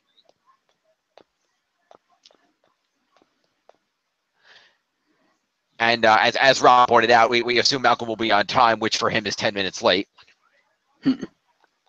So he was not there first, but he came in and joined in the other games later. Luckily, he wasn't in the first game, the dating game, so they didn't need him for that.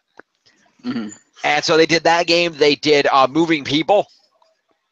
Mm-hmm. They brought up two lady fans to move Doug and Uncle Yo around in a scene. And because of what everybody had done the night before, the scene was Doug was Spider-Man fighting Uncle Yo, the Vulture. Ha! So that was fun. So that was a lot of fun. And then they did sit, stand, lie down. Okay. You know, like basically, there's three people in there acting out a scene, but one always has to be standing, one always has to be kneeling or sitting if they have a chair, and one always has to be lying down. When they did it on Whose Line, it was normally stand, sit, and then they had like an actual like a couch thing that they could lie on, like a bed, rolling like a gurney. Right. And so they would normally do it that way, but in this case, it was lie on the floor, kneel, or stand. And so Uncle Yo and Doug and Malcolm had to act out a scene, which was they were on Mars, and so they were acting out a scene with that, which is hysterical. They did another one where they did one that's called Good Cop, Bad Cop. Okay. Which is a game where two people, in this case, again, Doug and Uncle Yo, are two guys who were formerly cops, one the good cop, one the bad cop, but now they're in another career area. And they were chosen to be dentists. So Doug was the bad cop, and they started doing some hilarious stuff. And for some reason, randomly, because Uncle Yo is fucking random as shit, mm-hmm. And for some reason, as they're doing the back and forth joke with the and for some reason, in the middle of the whole damn thing, Uncle Yo turns the whole damn thing into a foot fetish game. Okay, then. Just out of nowhere, starts talking about feet and shit, and starts playing his character like a huge foot fetish, and they're going the whole thing went off the rails, and through 90% of it, Doug is just going, like, you know what the fuck was going on? It was hilarious. That was good times. Then. It's improv, but Doug. Roll with it. It is, but the best part of they also did one which was 60-30 10-5, which is a game where they acted out a scene, and in 1 minute, and then they had to do the same scene in 30 seconds, and then in 10 seconds, and then in 5 seconds. Okay. And then they did it in 1 second because why the hell not? So I'm gonna turn on this air; it's a little cold. But they acted out. The scene was again, people don't understand the concept of how these games work because they ask you for something, and people were shouting out things that were not that thing. Okay. Like, oh, you need, and then, like, okay, for this scene, we're gonna need, an unusual place or situation where you might find something. Oompa Loompa. In an Oompa Loompa. So Doug says, all right, Oompa Loompa, I presume in Willy Wonka's chocolate factory. Which, of course, because Malcolm was the second one out, became Black Willy Wonka's chocolate factory.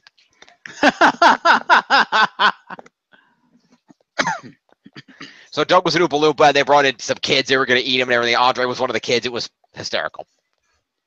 So that was a really fun game. But the best one was the world's worst, because I don't remember which the first one was, but the bare testicles joke came out early in that game, and it just kept busting back out again and again and again. And because Andre was doing the Yogi impression, so every time it was "Hey, boom, boom," and then he was telling this Deborah down. It was hysterical, and there was even a point where there was where one of them got in as Boo Boo. It was the most craziest fucking thing. It was amazing. And then in the last game, they had 15 minutes left at the end, and they've done all the games. So and so they went back into Doug saying, "No, the world's worst is the best game. We're just going to do that for 15 more minutes because we got to kill the time." So they did that. So they went back into that game, and the recurring jokes came back out, the bare testicles, everything else. And then the monkey cooker, which had been brought up during the Party Crooks game, was worked in, which was funny as hell. And they were just, world's worst this, world's worst that, examples. And it was just so funny. And it got near the end, and there was like world's worst therapist, world's worst this and that, and just so much funny shit. Doug and Rob started throwing punches at each other at one point. Because I think it was world's worst job. And so Rob came out was like, his brother. And then it was like, his brother, no, his brother, no, his brother. Bam, bam, bam, bam. So that was great. And then the last joke that Andre broke out that became recurring just through that last segment of the game for several things in a row, which has worked out with all the suggestions perfectly, was I don't remember what the original one was where Andre came up with it. It was world's worst Muppet. Okay. And so people were doing hilarious, world's worst Muppets. And so Andre came out, and only Andre could have done this. So Andre came out and he starts going, and he starts making up a song, and he's like, what was it? I love that. I love the people. I hate the blacks. Everybody went nuts on that one. And like for the next 3 ones in a row, he brought it right back out, and people were on the ground. It's the funniest goddamn thing. Nice. And then another one came up. It was like world's worst musical, and Doug was like, "Go on, Andre," and I was like, "No, I'm not doing it this time." But so much fun. It was great. Lots and lots of fun. And whatever the last one was, Doug managed to end it with bare testicles. So go Doug. Go Doug. So much fun. So much fun hanging out with it. Just Uncle Yo and Andre just made it that much better. Mm-hmm. It was so great. Fair enough. Yeah. So just a lot of fun. I hope one or both of those videos goes up. So stay tuned to both Channel Awesome and Uncle Yo and see if they put up the video. Uncle Yo's is actually a 360 camera, so that would actually give you a view of the audience as well. But I will give you in the intervening time frame, however. Oh, hang on. Let me hit the button over here first. Whoa. That's not what I wanted. What the shit happened? Don't break the chat. Over here. I will give you this. No, that's not what I want. Here is during a segment of the program, Cam or Melissa, one of the two, got a shot of them on stage. Nice. So Andre and Doug were both wearing green shirts for some reason, so that became a running joke. They're also wearing the same jeans and sneakers that looked almost the same, too. It was eerie. Fair enough. I assume that's Uncle Yo on the end. That is Uncle Yo on the far right, yep. Fair enough. That's Malcolm in the shadow on the far left. There was also recurring jokes about how Andre and Malcolm disappeared when they went too far back on the stage. Unfortunately, it was a rather shadowed theater, and where the lights were, if they weren't on the frontmost part of the stage, they couldn't be seen. So slight problem there. Oh, there was actually one other recurring joke of the night, too. which was just a standing Channel Awesome joke, but became steadily more of a pain in the ass as the night went on, and hysterical in the ass at that. The fact that for a lot of scenes, you have to, people's suggestions of either fictional characters or like, the names of movies, situations, whatever to use for the games. Because that's how you do Who's Line, Mm-hmm. The problem with this, as you may or may not be aware, Tamara hasn't fucking seen anything. Oh, no. So we have a problem of we need to act this shit out, but Tamara's in the scene, and we need to pick shit that she knows. Tamara's never seen live. Basically. So in a lot of instances, people had suggestions, but they had to keep cycling the suggestions until they found one that Tamara had actually heard of or seen. So that happened several times. Yeah, poor. Because we're going to act out the scene. Well, if you don't know the movie, you can't act out. Like, one of Melissa's suggestions didn't get used for that exact reason. Why would she suggest? Oh, well, they were doing a scene of, they were doing the game Translators. Okay. Where two people act out a scene in a foreign, pretend to act out a scene in a foreign language, and two others translate what's saying. Yeah. Yeah. So Tamara and Rob were acting out the foreign language part, and then Doug and Andre were going to translate. Mm-hmm. But the problem was they needed something Tamara had seen. They were trying to get suggestions for a movie to act out, and Melissa actually said "Gone with the Wind," which would have been interesting. Choice. It was, but Tamara hasn't seen it. So they went through after going through like 3 or 4 suggestions that Tamara hadn't seen any of them. Doug got fed the fuck up. I was like, all right, let's pick a genre of movie. And somebody said rom-com, so they went with a rom-com. Because it was just becoming more, and each game went on and they needed to do this shit. It became more and more frustrating that Tamara hadn't seen anything. Someone should have said Ferris Bueller's Day Off. That would have been interesting. One of them, somebody shouted Back to the Future, and that worked out.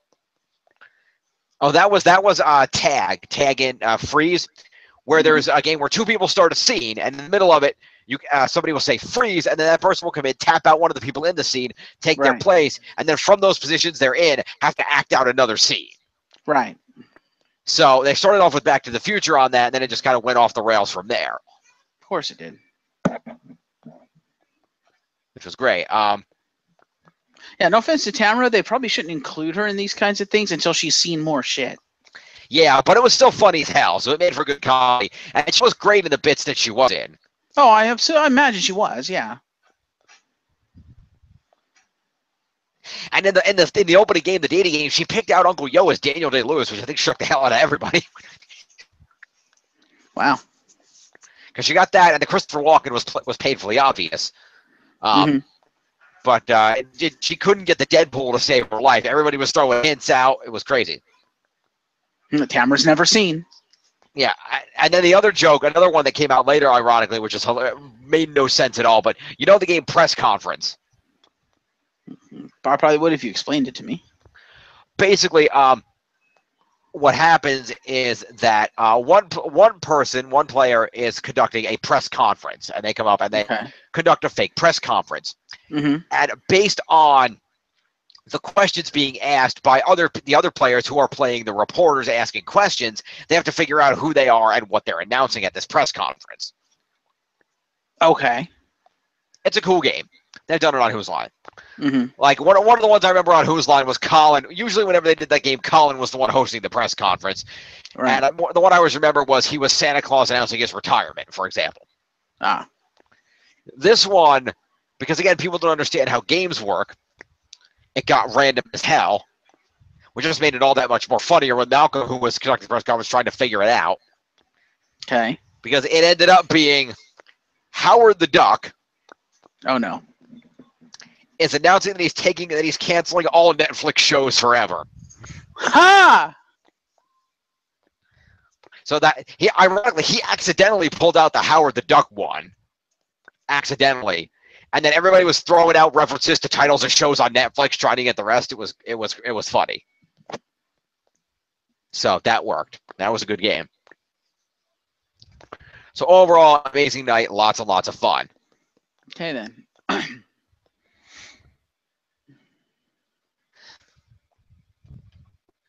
And I'll just tell you how much everyone enjoyed it. At the end of the evening, this picture is courtesy of Uncle Yo. It was on his Twitter, and Cameron borrowed it and stuck it on Facebook. This was the audience at the end of said improv show. Nice. You can see us right there in the front. Yes. It was pretty good. So lots of fun there. Oh, and I will also mention one other amazing thing that came up.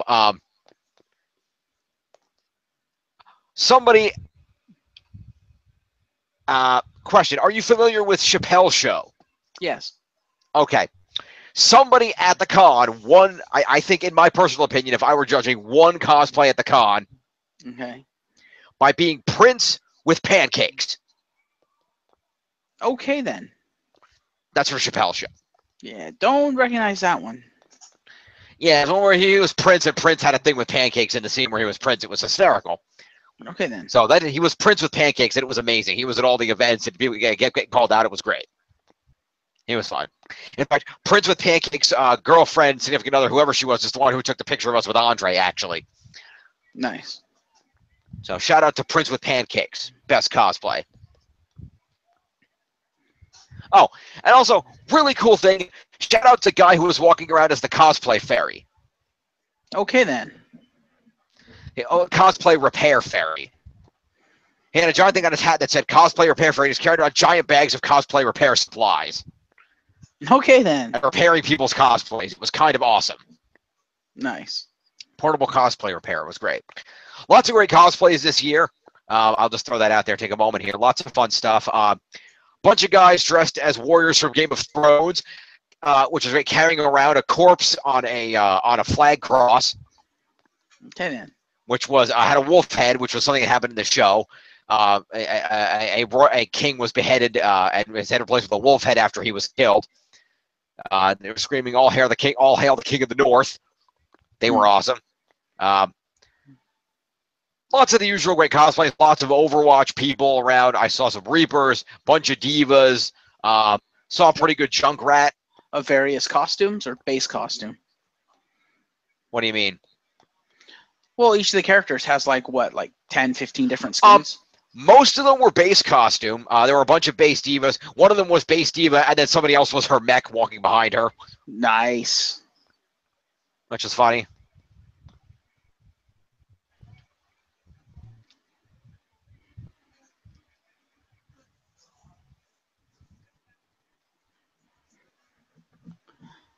I still say one of the best Overwatch cosplays I've ever seen. I think she was a professional cosplayer. She went as Farah, and she had working wings, so she could pull a lever, press a button or something, and it would flip, slide open and flip out into barrage mode. It was kind of cool. I was like, wow, that's awesome. And then she also had the big fuck off rocket launcher. Nice. Yeah, there were some divas around. There was a couple of Reapers I saw. There was the one Junkrat that I ran into. A couple of... Remind me. I think there were a couple of young Genjis. Because it looked like... Remind me, what does young Genji look like? Have you seen Gaku Space? No. He looks like Gaku Space. I don't know who that is. That's the voice actor for Genji. Okay. He looks like an Asian dude with no facial hair, short black hair. Okay. I think the actual young Genji's skin, I think he wears orange and white, if I remember correctly. Okay, and then I don't think it was actually young Genji, but a character with a similar visor. Then never mind. But a lot of great Overwatch. Genji didn't have a visor as young Genji because he wasn't a cyborg. Right, fair enough. It seems like it was on some different character then. Who else? Let's see. What other cosplays did I see? Couple of Mercies. You didn't take any pictures of any of these cosplays? I did not, but there'll be tons of pictures online. Just look around. The Hartford Courant newspaper always does a shit ton of gallery shots from the con, so I'm sure you can find them there. A giant inflatable Baymax, as is tradition. The best Overwatch one I saw, that was really, really good. Somebody did Whipped Mercy. Okay. That was really good. I like that one. I saw one guy with a 76 mask. Nice. That was nice. There was just Overwatch was rather popular. There was Overwatch. I saw a bunch of Disney people walking around. There were, like I said, anime characters that I don't recognize. A bunch of Mario's related Mario characters. Just all kinds of fun stuff. People with crazy, insane weapons they'd made. Just the usual cosplay shenanigan fun. Good times had by all. And one dude dressed as a nostalgia critic who showed up at all the panels. Not all the nostalgia critic panels. Pretty much. Nice. Did Doug call him out? He probably did at one point. Okay. Well, anyway. Moving on to the next day. Yeah, indeed. But there's lots. They had lots of great cosplays I saw around, and probably everybody who went through the effort of doing great cosplays. They were very enjoyable. Always fun to see all the unique things people can come up with and put together. They're always great. Yeah, Pokemon trainers. Just so many. Yeah, so many. Yeah, Pokemon themselves. So many things. So many different things that were just so good. I can't even remember them all. There were just so many. But very, very enjoyable stuff. Some guy was a blue shell from Mario. Somebody had one pulling over their head, like this, like literally bigger than where my hands are right now, giant Magikarp suit. Nice. He was walking around as a Magikarp. That was neat. Although everyone knows Magikarp can only flop. Well, I don't know, but anyway, lots of great cosplays all around. So props to everybody.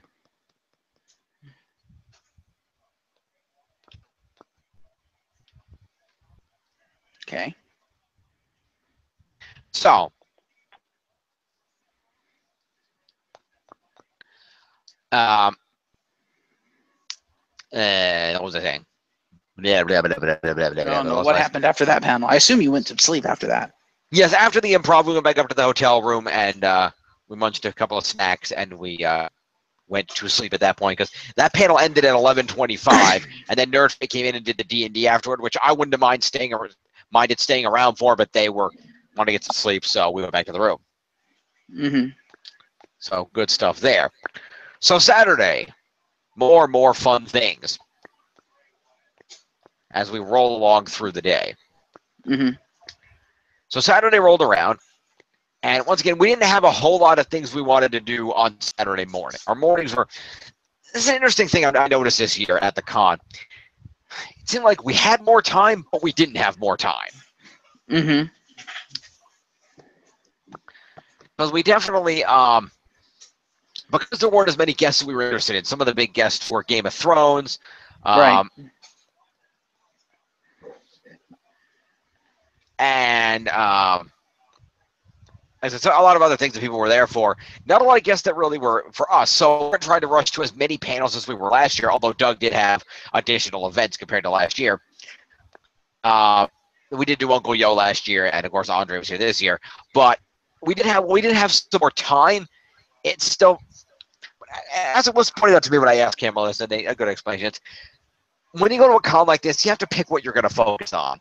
Some people come just for the gaming, some come for the cosplay, some come for panels and events, some come for this, that, and the other thing. So you really have to pick and focus what you're going to be focused on. Otherwise, it's just not going to work.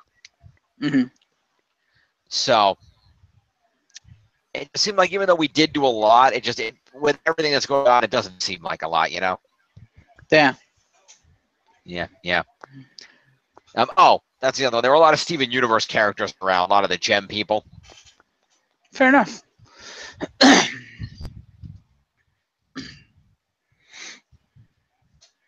What all happened on Saturday? Well, a number of things.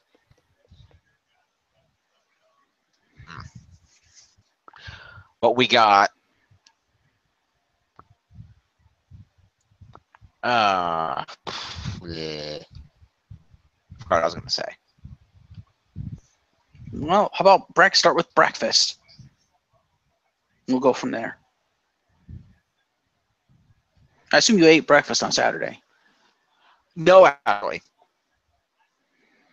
Like I said, Friday was the only morning that we managed to actually get breakfast because both Saturday and this morning we were unfortunately not up early enough to do so before we had to or wanted to get to events.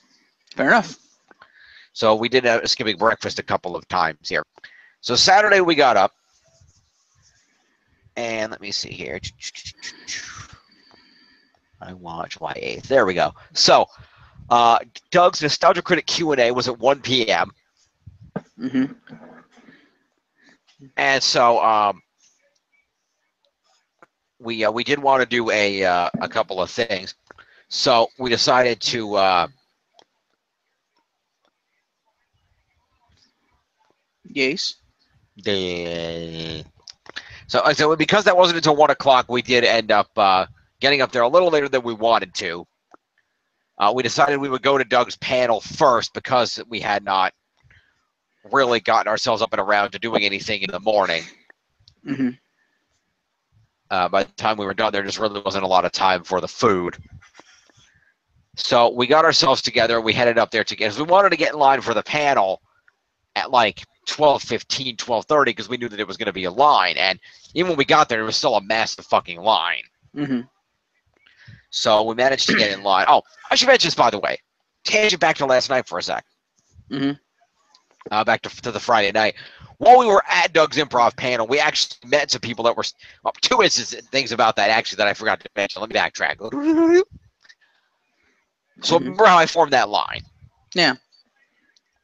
So I formed the line and we were hanging out there. And we were talking to the couple that was standing next to us that was next in line.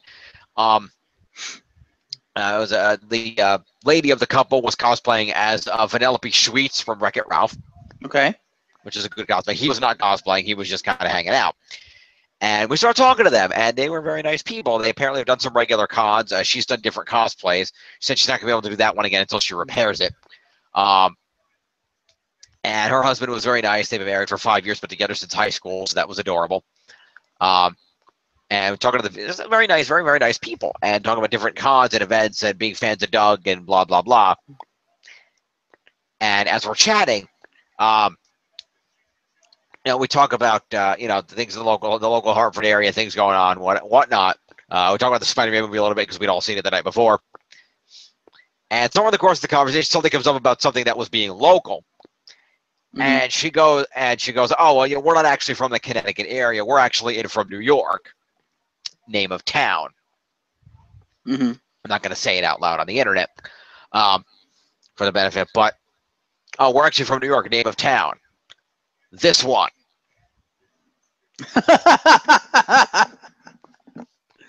Or rather, technically the town that is just across the creek over there, but it's generally close enough.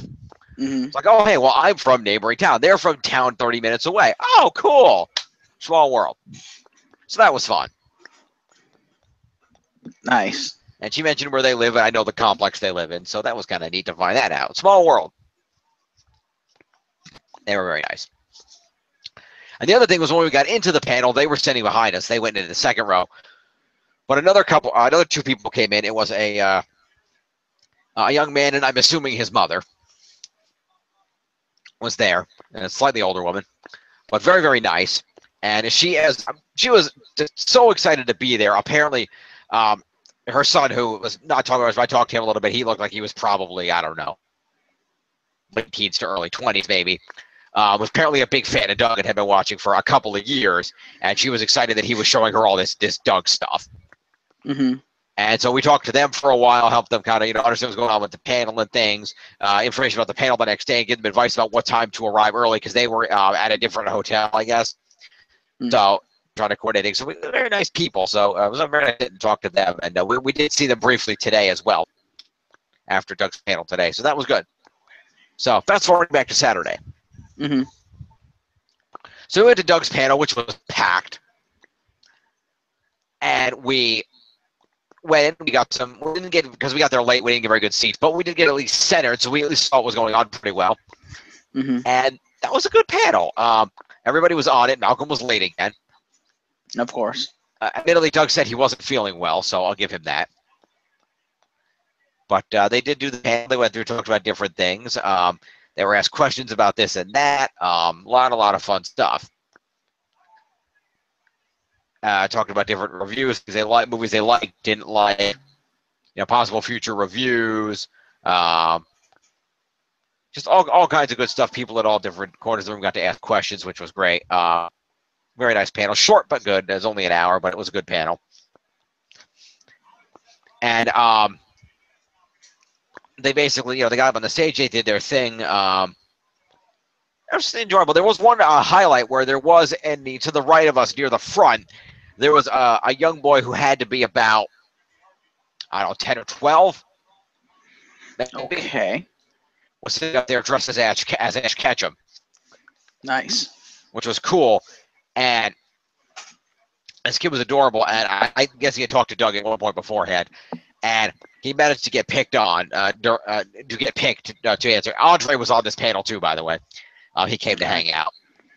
As Andre kept explaining, he is Channel Awesome adjacent. Mm-hmm. And so the kid asked Doug a couple of questions, and they're having some trouble because they didn't have like I said, they didn't have the regular handler, so there weren't people running around with mics at these panels, so people were trying to yell out their questions. And this kid was being a kid having a little trouble being heard. And so Doug was like, all right, fuck it. He jumped up with a mic and he ran over to this kid. And the kid asked a couple of questions. And then, you know, realizing that because he was a kid, so he was going to see if Doug was like, all right, the hell with this. So Doug took the kid, pulled the kid up on stage, put the kid in his seat, and Doug ran back down and sat in the audience and pretended to be the fan. And then the kid with the microphone was up there, and he asked a couple of questions. And it was funny because he started asking. He kept trying to ask too many, and Doug eventually did have to cut him off and keep him moving. But he got to ask a few questions, and it was kind of adorable. And then a question came up after. And then a question came up after that about what was it? What the hell was it?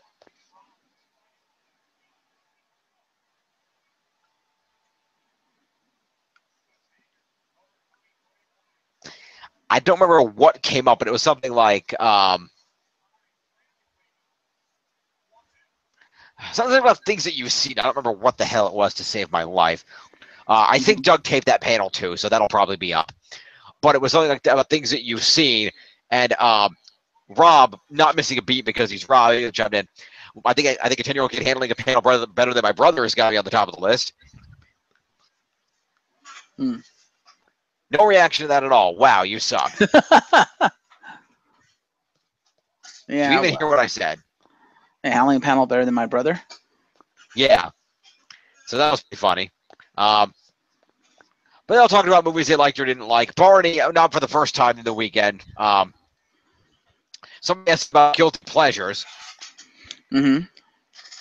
And they went through some of the different things that they like. And Barney, as he mentioned, not for the last time that weekend, that you know, Barney explained in the other panel later that in the panel today that basically he normally in terms of, you know, like you're not liking movies, he basically, you know, normally when he goes to movies, it's with Doug and Rob because they need to see if they can, are funny and can use them for reviews.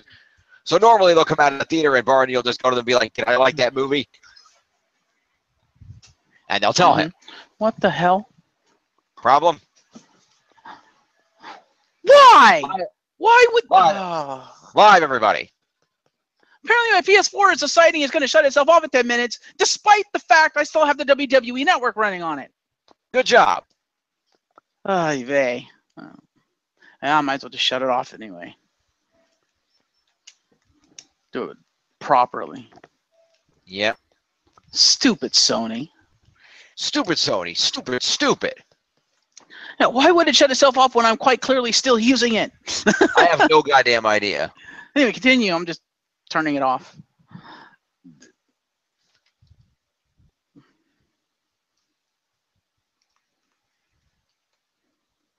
All right. That should be good. Good. You okay? Everything good? I turned it off. So, Doug's panel was very entertaining. We learned, got some questions answered by different people. They all talked about different things they liked, different characters they enjoyed doing. Just all kinds of great stuff like that. So just a lot of interesting questions coming up at that panel. A very large panel room, a lot of people on that one. Doug was in the larger panel room for that one, which he usually is. Didn't fill the room, but still a fuck ton of people. Sounds like Doug was probably one of the largest draws of the con in terms of guests. For that panel, he was, yes. I'm told that I guess his panel against Andre the day before wasn't that big, and Andre's audience wasn't that huge either, so I don't know, but it was what it was. Mm-hmm. So, all right. But, yeah, no, just itchy. So it was still a fun panel, great questions asked, a lot of great jokes flowing around. What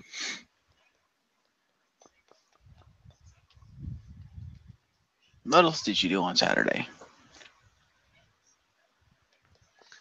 So, like I said, we went through Doug's panel. We got some questions, a lot of fun stuff there. And then after that panel was up, we got up and headed out. And one of the convenient things that does happen at Connecticon, I think I mentioned this in last year's review, is that there is a what's called the Hartford Riverfront Food Truck Festival, or just Riverfront Festival if you prefer, that happens right outside the convention center. Because if you cross a walkway, everything's closed. So if you come out of the convention center, go up some stairs and left across a walkway, you'll pass the Connecticut Science Center, and you'll end up in a small park that if you go left, you can follow around down for a while, and you'll end up at the river, which you go down some stairs to get to the riverfront. Mm-hmm. And that entire area, always the weekend of the closest to the 4th of July, is Riverfront Fest, where they fill the whole area with food trucks for most of the weekend. And they have a band set up, and there's a stage, people sing and dance, and all kinds of good stuff like that there. So con-goers always go to the Riverfront Festival. It's a lot of fun. So we went there, and we got some food. I had some pizza from the New Haven Pizza Truck. I highly recommend the New Haven Pizza Truck if you're in the area. Go check that out. Excellent pizza. There was a corn dog and fries guy, which Melissa had a corn dog and fries. Cameron had a, I don't remember what he had. Oh, he got a toasted sandwich from the Toasted Truck. So, good food all around. Lots of wide variety of things. They had a polenta truck. There was a truck serving everything from, to sushi, to little balls of this, that, and the other thing, to anything you can imagine. Trucks of all kinds. Good times. And, of course, they had the music playing. There were some people dressed up as Disney characters on the stage that were singing Disney songs with some of the kids that were there. That was fun. And a Belle and an Ariel and a Prince Eric, so that was cool. So they were entertaining people. So that was great. Lots of fun. We went out and got some food. That was good. And then after that, we ran back up to the room briefly. Mm-hmm. Yeah. And we came back down at one point. We were trying to figure out how we were going to schedule things for that night. We made a miscalculation, but I think it was worth it. Because there was a panel, the game show Impossible panel was there. The Manly Battleships. And they were hosting Tame That Tune, which we were considering going to, but it was a slight concern because it ran until 5:30. And we wanted to get to something else and make sure we got a good space in line for it. So we did end up trying to go to that, I'll bet, late. But when we got there, they were in one of the small rooms, and it was full, so we ended up not doing that. So after that, we also considered possibly going to the Connecticon charity auction, which they have every year, although they did not have a readily available list of things that were being auctioned. Okay, that seems kind of ill-conceived. I know. I mean, I'm sure they had it in the actual auction, but I didn't see one in advance, and that annoyed me, even though everything said there was supposed to be one somewhere. They didn't say where. Which was a bit frustrating. And Melissa had considered going to the charity auction, but the problem is the charity auction overlapped with the seating arrangements for the traditional Connecticon Guests Against Humanity game. They actually had a clever idea this year, which was great, knowing that people were going to be lining up and waiting for the Guests Against Humanity game real early. So they had the Guests Against Humanity. Whoa, that's bright as hell. Sorry. That is bright as hell. Sorry. So bright as hell. Well, you see big glowy things. That better? Can you see that? It glows. It's the Naomi phone. All I see is panel event details. Okay. No, read the larger text above that. Well, yeah, I saw the Guest Against Humanity thing. Guest Against Humanity seating and pre-show. Ah. As I said, if you're going to line up for the Guest Against Humanity show anyway, you might as well come in and sit down. So they'll have music, bonus content, and some anime hell-style entertainment to keep people entertained before the Guest Against Humanity game. Now, the problem with Guest Against Humanity game is they didn't announce who the guests were in advance. Well, you knew one of them had to be Doug. Except it wasn't. What? That was our assumption, but it wasn't. How do you invite Doug to the con and not invite him to that? That's like his one thing. I don't know. I'm not sure what their plans were or what was going on there. But Channel Awesome people were not present for that game, which with our calculation, because one thing they do with the charity auction every year is they auction off a seat in the cards game. Hmm. And some of us had considered going and trying to bid on the seat. But we decided because of the timing issue, Cam and I pointed out to her that if you don't win it, you're not going to get here in time to actually get a seat for the actual game. Proved to not be as big a problem as we had thought it would be, but we decided against going to it, and when it turned out that Doug and people were not part of the game, we were glad that we didn't waste time. Mm-hmm. But the game was conducted by the hilarious group from the NerdFit Network. They were amazing. Yeah, the Connecticon like scheduling people and just the people who like run the con seemed like they didn't know what the fuck they were doing this year. It's like they didn't communicate with the guests. They didn't communicate with the con goers. Like it was like zero communication. Period. It's like what the fuck. Like, you know, we're not going to tell you what we're auctioning. Just that we're auctioning shit. I'm not going to tell you who's going to be at the Guests Against Humanity, but there are going to be guests. It's like, wait, what? How are we supposed to decide where you're going to go and who you're going to go see if you don't even know who the fuck is going to be there? That's fucking retarded.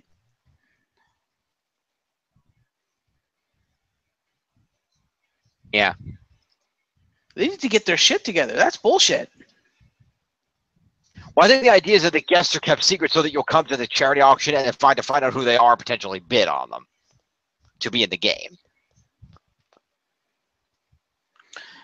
Yeah, I'm a part of whether you would want to bid on it. It just seems really bad because what if, let's say, for the sake of argument, Melissa had bid on that seat in the game and won only to find out she doesn't know fucking anyone in there?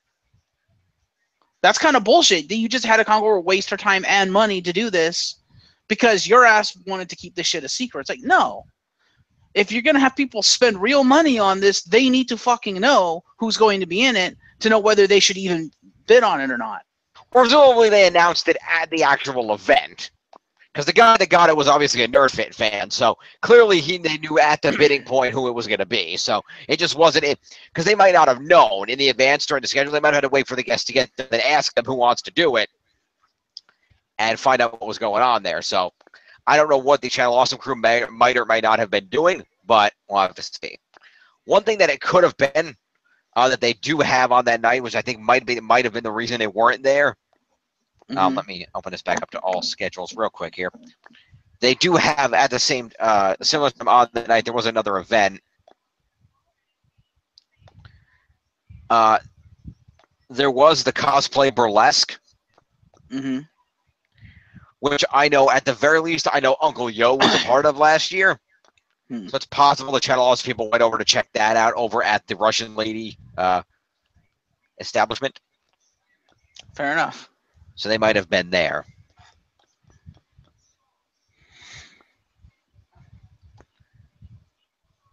Which is fine, but Connecticon, keep your shit updated so your guests know what's going on so they can plan their time. What the hell? Yeah. So I don't know. Oh, they also might, that might be the other thing. Because Uncle Yo also had from 7 to 8:45 had a reading going on of his 90-minute comedy stage play, Uncle Yo's Sparkle Princess Crystal Kitty. So maybe they were coming in with that. Possibly. That's probably where they were. We'll have to check Uncle Yo's feed if he posted a presumable video of that to find out. Mm-hmm. At any rate. Yes. I know what I was going to say. Blah, blah, blah, blah, blah, blah, blah, blah, blah, blah. Yeah. So lots of communication issues this year at Connecticon. They need to get their act together. Yeah, some communication issues, unfortunately. What else did you do that night? Well, we went to the Guest Against Humanity pre-show, as mentioned, and we got some decent seats for it. Mm-hmm. And there was a guy in there whose name I did not catch. There were a couple of guys, and they were assigned to entertain us in the intervening time frame while we were waiting for the Guards game to start. Mm-hmm. And apparently he does this at cons, not just this one. And he started off with, he basically has a series of videos that he was playing off of his computer, which were kind of cool. Just hilarious videos that we were watching in the interim and making jokes at. He opened up with a video that was the history of pop music from the beginning of time to today. Basically showing a song from each year for over the long periods of time. So that was cool. People sang along with the little snippets. Okay. That was good. And then he played a series of other videos, which were just generally hysterical. One of them was, let's see, what did he have? He had a fake video of a mashup of the opening to some anime and WWE. Okay then. Which was it was basically Roman Reigns, and they mashed up a show, basically an anime show about Roman Reigns, which was funny as hell. Okay then. The intro to it. Hopefully they'll put that on YouTube. He also showed a video that's been around for a while. The supposed not used ending to the Luke Cage show, which is the Luke Cage show with a Family Matters opening. Yeah. Which is funny. They did one about George Washington that was over the top. That was a kind of fun little video. They did one. He played a pretty good one with the Count from Sesame Street. That was a clip from years ago from Sesame Street, talking about, this is the clip that almost got Sesame Street kicked off PBS. And it was the Count singing a song about how he liked to count. But every time he went to say the word count, they bleeped it. So it sounded like he was saying something else. And it just peaked during the last, and it's because he's talking about, I like to count things, count this, count that. And there's a point where he goes through a prize. He's like, it's like, I like to count this, count that, faster, faster, faster. And with the censors, it was just hysterical, as you can imagine. And it ended with talking about how when he's alone, he likes to count himself. Insert censor. So that was pretty funny. But the best one was this old video, a film not by Ken Burns. What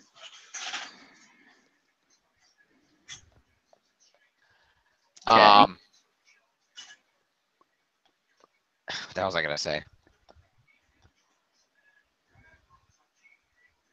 Oh, it was a fake historical documentary about the Black Space Program. Which was a story about, the blacks were allowed to nest, so they made their own space program. They had like a rocket on a convertible car, and like a rocket on a bus, and all kinds of fun stuff. They made their own uniforms, but basically it's like the mixture of like an old documentary about like a black baseball team, but instead it was about black astronauts, and they formed their own NASA, but it had two S's, so it looked like a different word on their chest. The funniest goddamn thing. It was hysterical.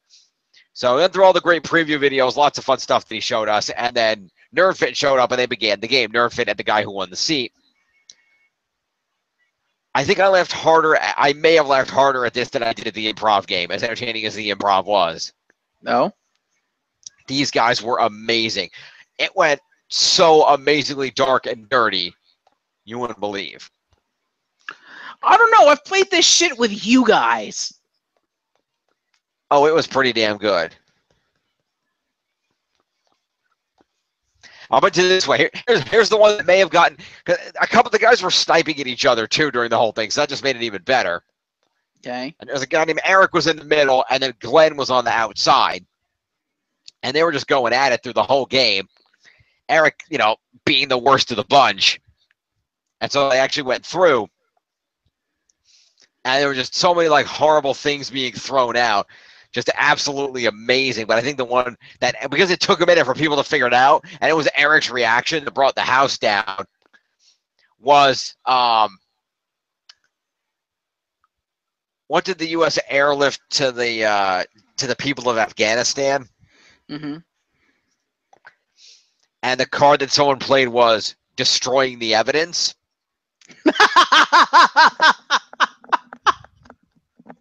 Oh, that's great. Because not everybody got it for a minute. It took a second. Because people were like, people didn't get it for a minute. And after a couple of seconds, Eric went, "Oh my God." And the room went up. And then everybody slowly started to get it, and it just went absolutely insane. And they were just so funny, just throwing things back and forth at each other. Just such amazing, hysterical stuff.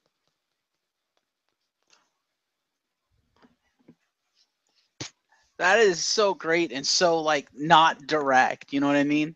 Yeah. I was like, wow. And that's why it took a minute for the room to get it. But once they did and Eric hit the reaction, set it off, it was just amazing. Did you get it immediately?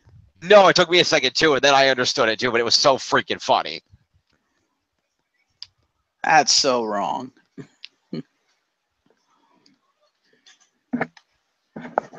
Yeah, I think it's the Children of Afghanistan was the card. But anyway, it was so funny.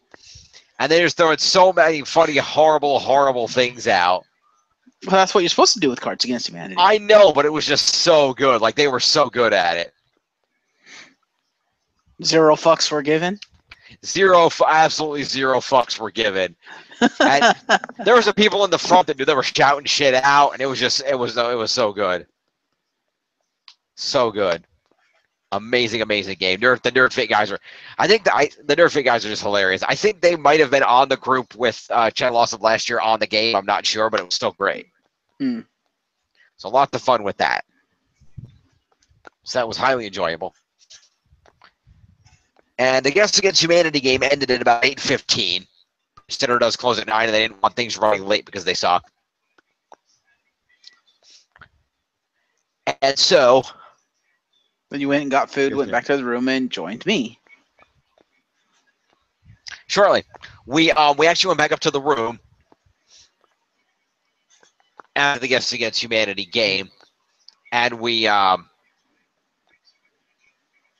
ordered room service and had some food in the room, and we watched the fireworks, which, as part of Riverfest, there's always fireworks, which you could see from our window. Mm-hmm.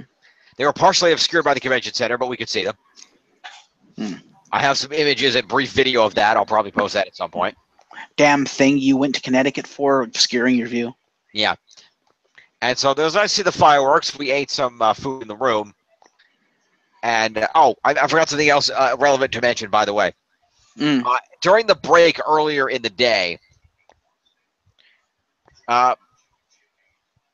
when we couldn't get into the Impossible Brew panel, we went back up to the room because we had time to kill until the 6:15 line up for the Guests Against Humanity game. Mm-hmm. And so we actually went up to the room, and Cam had brought a board game with him as well, a new game he was just given for his birthday called Monopoly Gamer Edition. Mm-hmm. It is so much fun. Do. It was. It's Monopoly, but without the bullshit. Okay. Because basically, each Monopoly is only 2 properties instead of most being 3. Mm-hmm. And they added additional spaces. So you each get to pick a playing character. 5 come with the game, and there's another 8 you can buy separately. Okay. If you want to have all the playing pieces. They're available. Well, when you guys come up here in March, we'll have to play Legend of Zelda version. There you go. I'll finally open that and actually try to learn how to play it. Yeah. But it was a lot of fun. Basically, you go around the board and try to buy the properties, but the money is coins, like in Mario, 5 coins and single coins. Yeah, makes sense. And as you go around the board, your goal is to get the most coins, because the game is not about bankrupting your opponents. About getting 1-ups? No, it's about beating bosses. Okay. There's a stack of boss cards. Basically, people roll the game, go around the board, and when you land on different squares, you can use coins to buy properties, and you have to pay coin rent, just like in the regular game. but there's spaces where like there's a thwomp on each side in place of a rail, on two sides in place of a railroad. Hit a thwomp, and you have to drop, or if in other instances, you have to drop coins. And those coins sit on the board and can be picked up by anybody who lands on that space. Okay. Except if they land on that space, doesn't that negate it? Because then they have to drop coins because they just landed on a thwomp. Well, no, on the thwomp spaces, yes, but there's other things that, because there's a second die that is a power-up die, and each time you roll the number die up to 6 to move, and the power-up die, which has on it a green shell, a red shell, two sides that have coins on them, and one of those underwater squid things, and a POW block. Okay. And basically, each character, basically, the power of two different things. A green shell fires at the person in front of you, and they have to drop coins. A red shell can fire at any player, and they have to drop coins. The squid lets you steal 2 coins, and the POW makes all other players drop coins. With the coin one letting you pick up coins from the bank. And each individual playing piece, depending on who you are, has different abilities. If you land on a certain one on that die, they'll get a boost. Like Mario gets to take 4 coins instead of 3 if he gets the coin one. Donkey Kong makes people drop extra coins, so on and so forth. Pardon me. And so, it's a lot of fun. And every time somebody gets to go on or passes go, you flip a boss card, and the person can try to fight the boss by rolling the number to beat them. And there's a reward for winning. And you have to pay coins to fight the boss. And if you don't do it, the next player can do it. And it goes around until either somebody beats the boss or everybody passes, in which case the boss goes out of the game. The bosses are the Koopalings, with the final boss being Bowser Jr., because Bowser's the playing piece. And so, once all the bosses are gone, the game is automatically over. And you total up. Basically, each property has a point value, as does each boss that you can beat and then claim.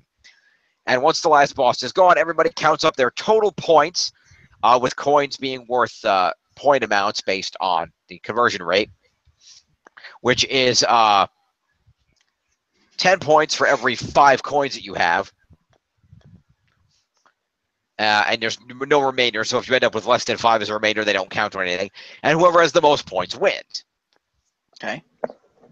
A lot shorter than a regular Monopoly game for the most part. So definitely play it if you get an opportunity.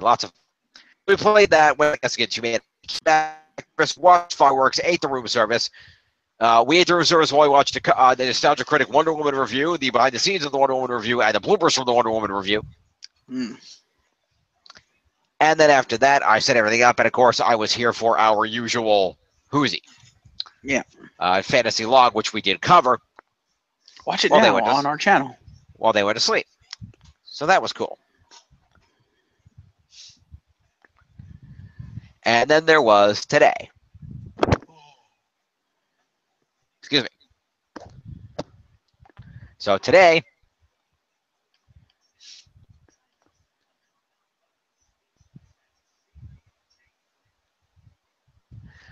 we went through and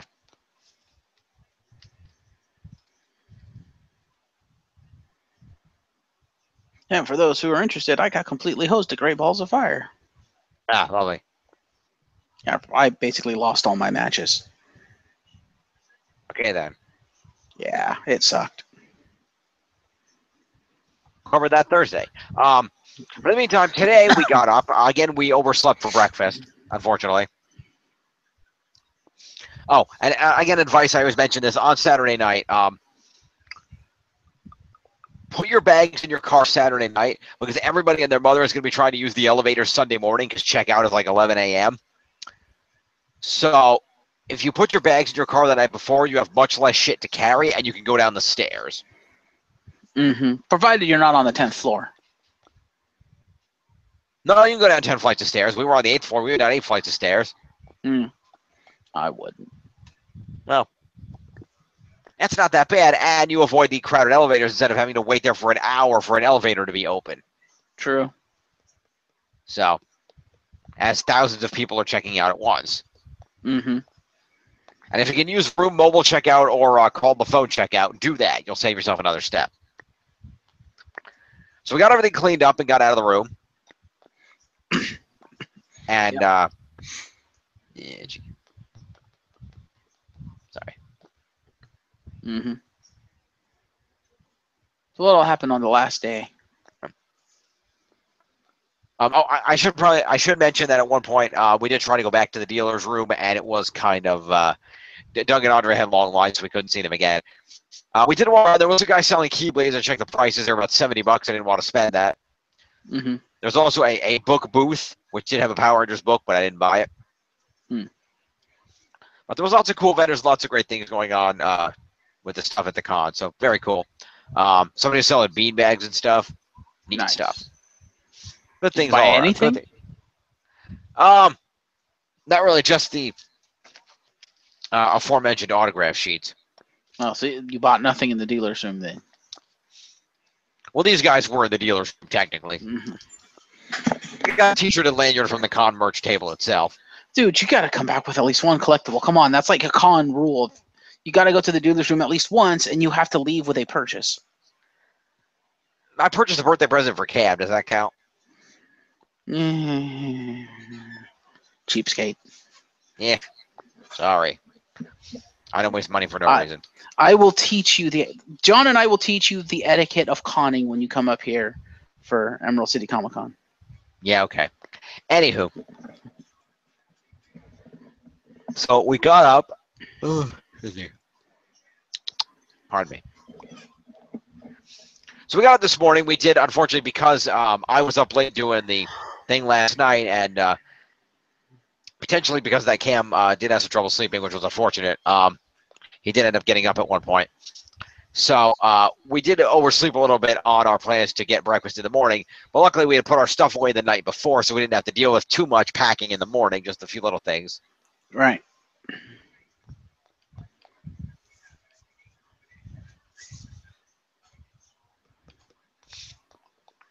And we got up, we went to the nostalgia, we went to the to Doug's panel that he always does on Sunday, which is movies everyone disagrees with you on.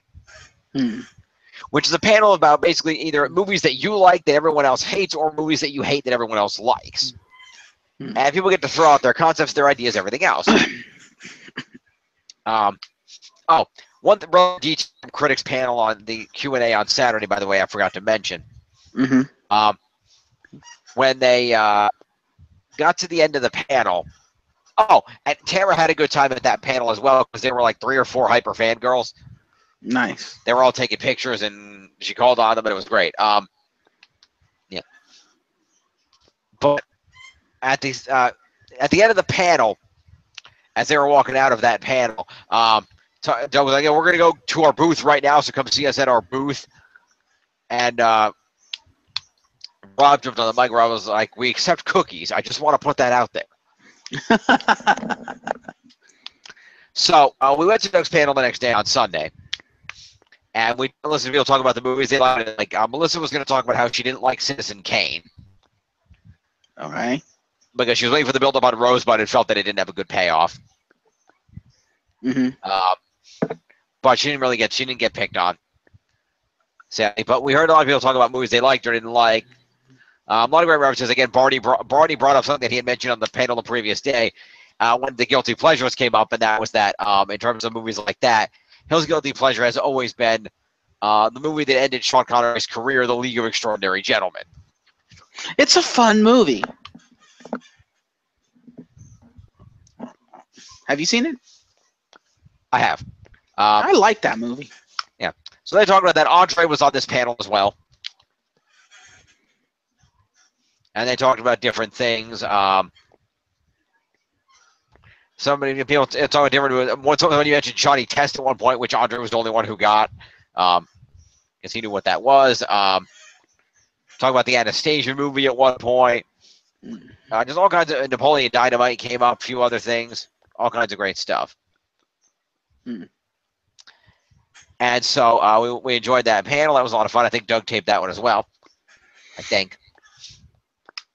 And so just a great fun panel.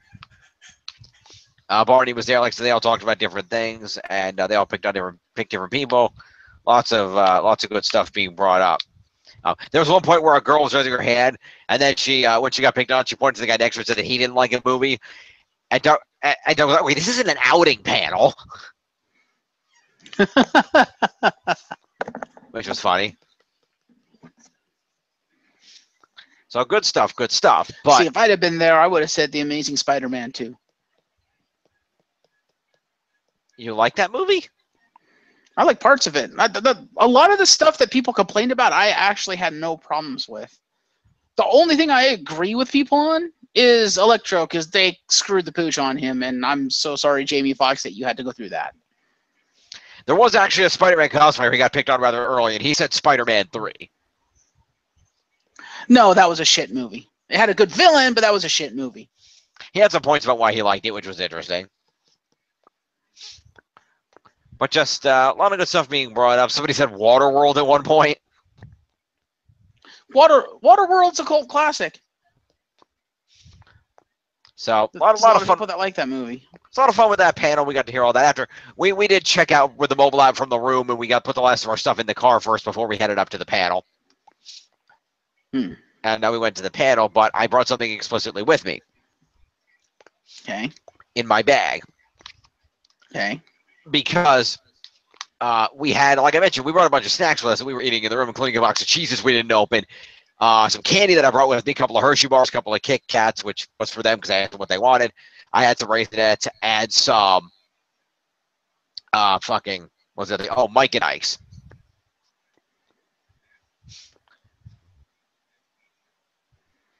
And so, basically, the other thing that I had with me that we had not finished up at the room that we had that I put in the bag that I brought with me to the panel was a package of cookies. And so people were holding things up to get the attention of people on the panel to try to pick on them. Like there was one absolutely hilarious thing, and somebody sitting in the front because people put their hands up, and it was Andre's turn to pick somebody, and I guess somebody had the DVD in their hand, and Andre goes, "I think I'm gonna regret this, but the person holding Son of the Mask."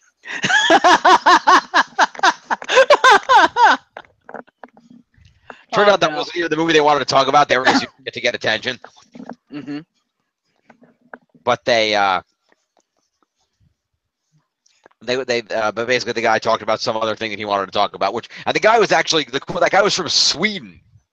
He had the accent and everything, so his English was good. But he talked about the movie that he didn't like. I don't remember what it was. Oh, he talked about the fact that he liked Lion King 1.5, the best of the Lion King movies,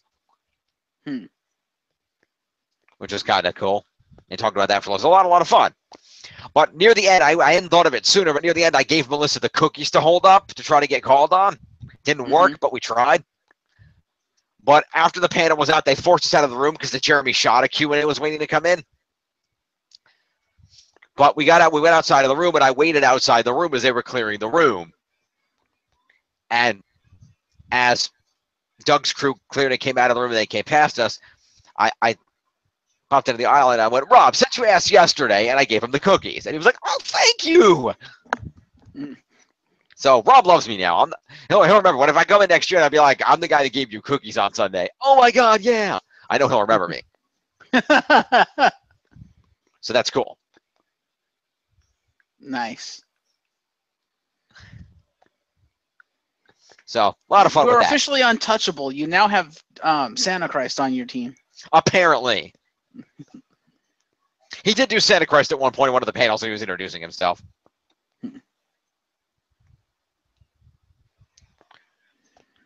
So lots of great stuff there. That was really the only panel we wanted to do today because there wasn't. It's the end of the con. It's a Sunday, so there wasn't much happening. Yeah. We did go to the merch booth, and I got my T-shirt and my lanyard.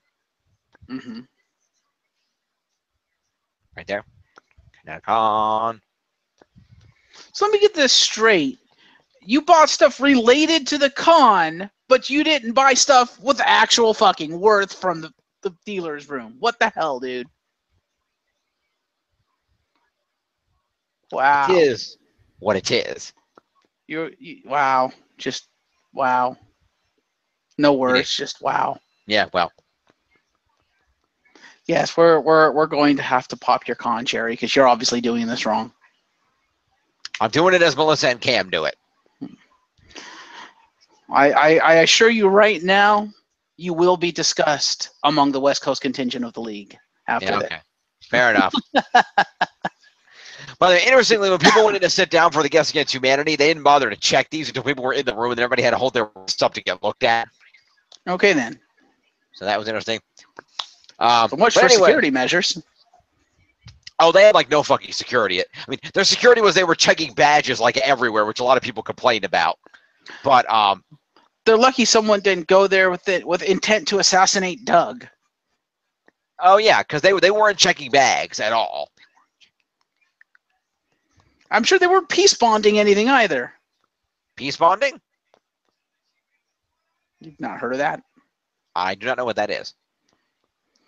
That's if you walk in with a weapon, they make sure you can't use it to cause bodily harm. Like your cosplay weapons. Like, for instance, if you have a sword with a sheath, they'll tie the sword to the sheath so you can't actually draw the sword. That sort of thing. Fair enough. They did have a prop check station. They were tagging props. Just to note that they had approved certain things. They have rules. Anything that's a firearm has to have like a big orange cap on the end of it. Yeah. Stuff like that. So there are a lot of rules regarding that.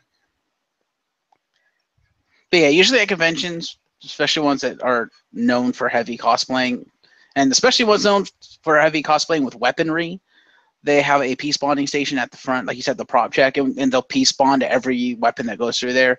Basically saying, it's basically acknowledging that you've spoken with them and you know the rules of not actually using the weapon, and if you do, you're out, kind of thing.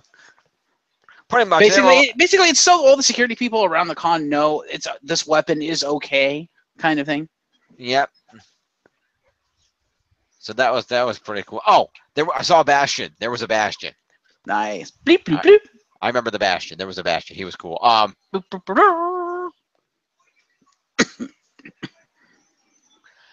So yeah, security. I don't know. But that was the thing. So after we got out of that, we went and bought some merch stuff. And at that point, we were kind of wrapping things up for the day. So we went over to another place that I will recommend, if I can find it.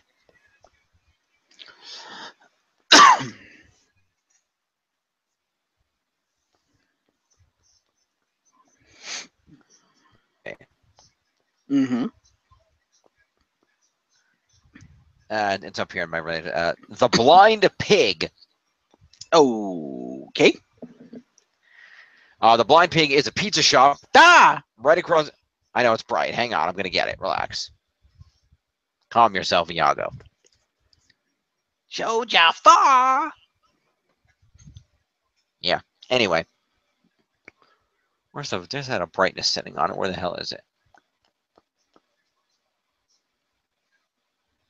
Anyway.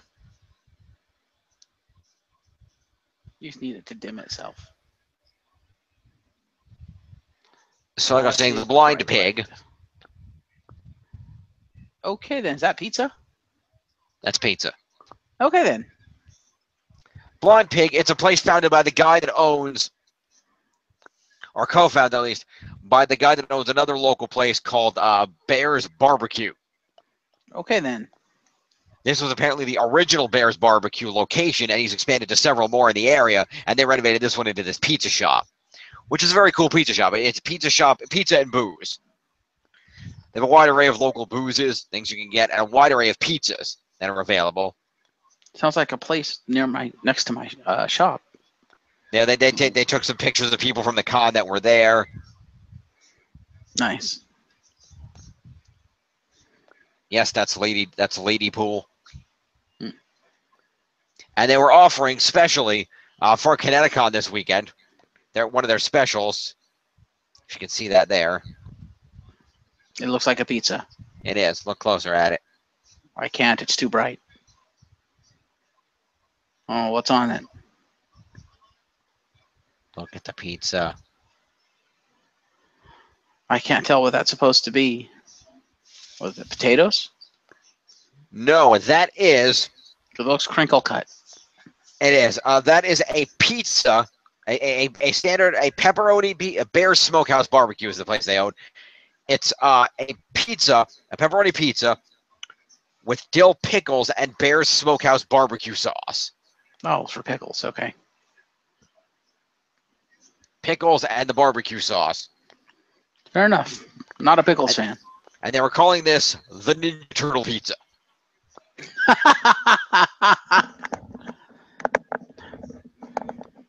No. If it was a Ninja Turtle pizza, it would have marshmallows on it. Yeah, well. But because they are, owned by Bear Smokehouse, they do occasionally use a lot of barbecue in their pizzas and recipes. So it's a great place. It's a little newly opened up just at the beginning of this year. So go check it out if you're in the Hartford area. Definitely recommend it. Ding. Quite. So we went over there. We had some pizza. And then we went over to the Connecticut Science Center, which is also directly adjacent to the convention center and the hotel. And we went in there and checked out some cool science stuff. You're able to film your own weather broadcast, and they'll email it to you, which I have. Mm-hmm. You can have all kinds of exhibits on space and on force and motion. And there's a garden, which has a beautiful view of everything in the Hartford area from up there. Just a great, great science center. And for Connecticon attendees, it's half price. It's only $12 to get in. Okay. So that's always good to go check out. And in that same building, right, basically part of the convention center, there is the Subway sandwich store and the Froyo place. So be sure to check those out. Related note, before we went up to the Science Center, we did get a Froyo. And after we were walking out, they did have a sign outside talking about the Froyo place and mentioning that there was I think it was a 10% or 50, whatever it was, discount for Connecticon goers. And Cam was not sure that he got that discount, despite the fact that we were wearing our badges. So, lots of great fun there. And then after we finished the Science Center, we walked back through the Convention Center one more time. I looked around a little bit. It was at this point 3:30, closing in on 4, which is when everything ends. So everybody was in the process of getting their things together. So we took a bathroom break, headed to the car, and we headed home. And thus, here we are. 3 hours later. Pretty much. 2.5. Also, another fun thing that they did, we didn't partake in, but they did have a Connecticon scavenger hunt. Huh. Including, which if you completed all 15 of the items, you'd be in the running for all prizes, but if you only completed 12, you could still redeem it for a prize. That includes go to the kids zone and take a selfie with Batman and Robin, which they had cut out. You could put your head through to be Batman and Robin. Nice. Send a tweet out with the hashtag CTCon XV scavenger. Take a selfie at a Convivial Fest event. Post a picture on social media. Take a selfie or photo with one of the following 4.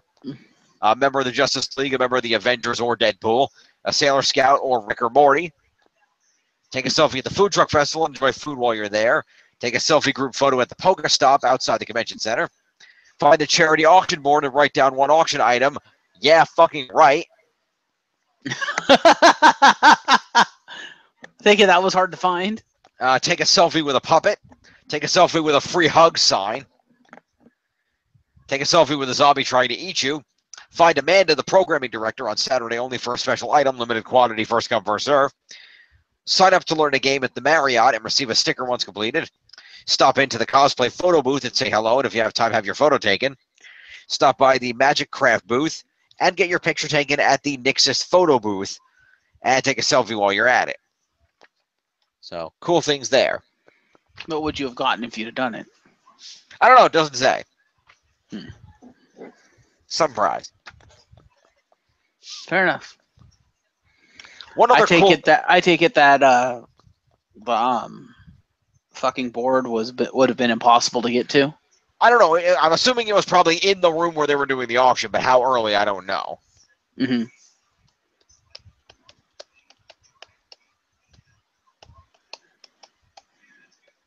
So, the one other cool thing they did do on the Saturday was they actually, because they were having that cosplay burlesque situation, they actually went through and had they opened up the larger ballroom, the smaller of the two big ballrooms, for people to come in and actually watch it via a live stream.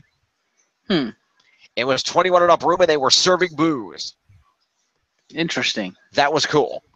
Still, they were only able to go till 9 o'clock because Con Center closes, but... I take it you went? No, I didn't go to that. Because we were at the Guests Against Humanity game. We saw it as we were coming out. You saw people with booze? They had a sign in front of it. Oh.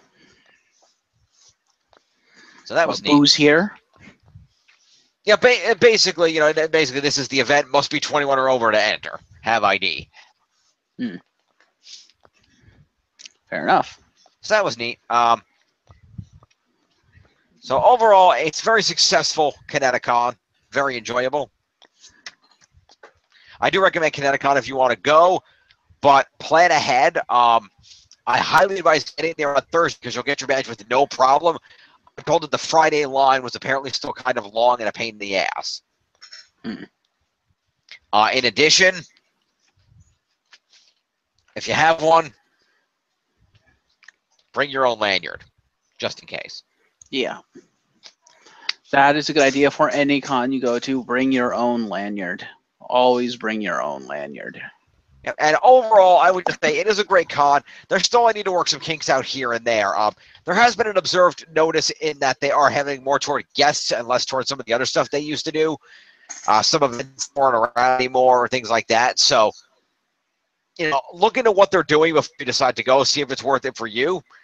I do approve that they're finally finding venues for Convivial Fest off the Convention Center site due to the early closing. Props to the Spotlight Theater. You guys are awesome. The Hartford Front Street Spotlight Theater. Definitely go check it out there. They great movies, snacks at usual snack prices.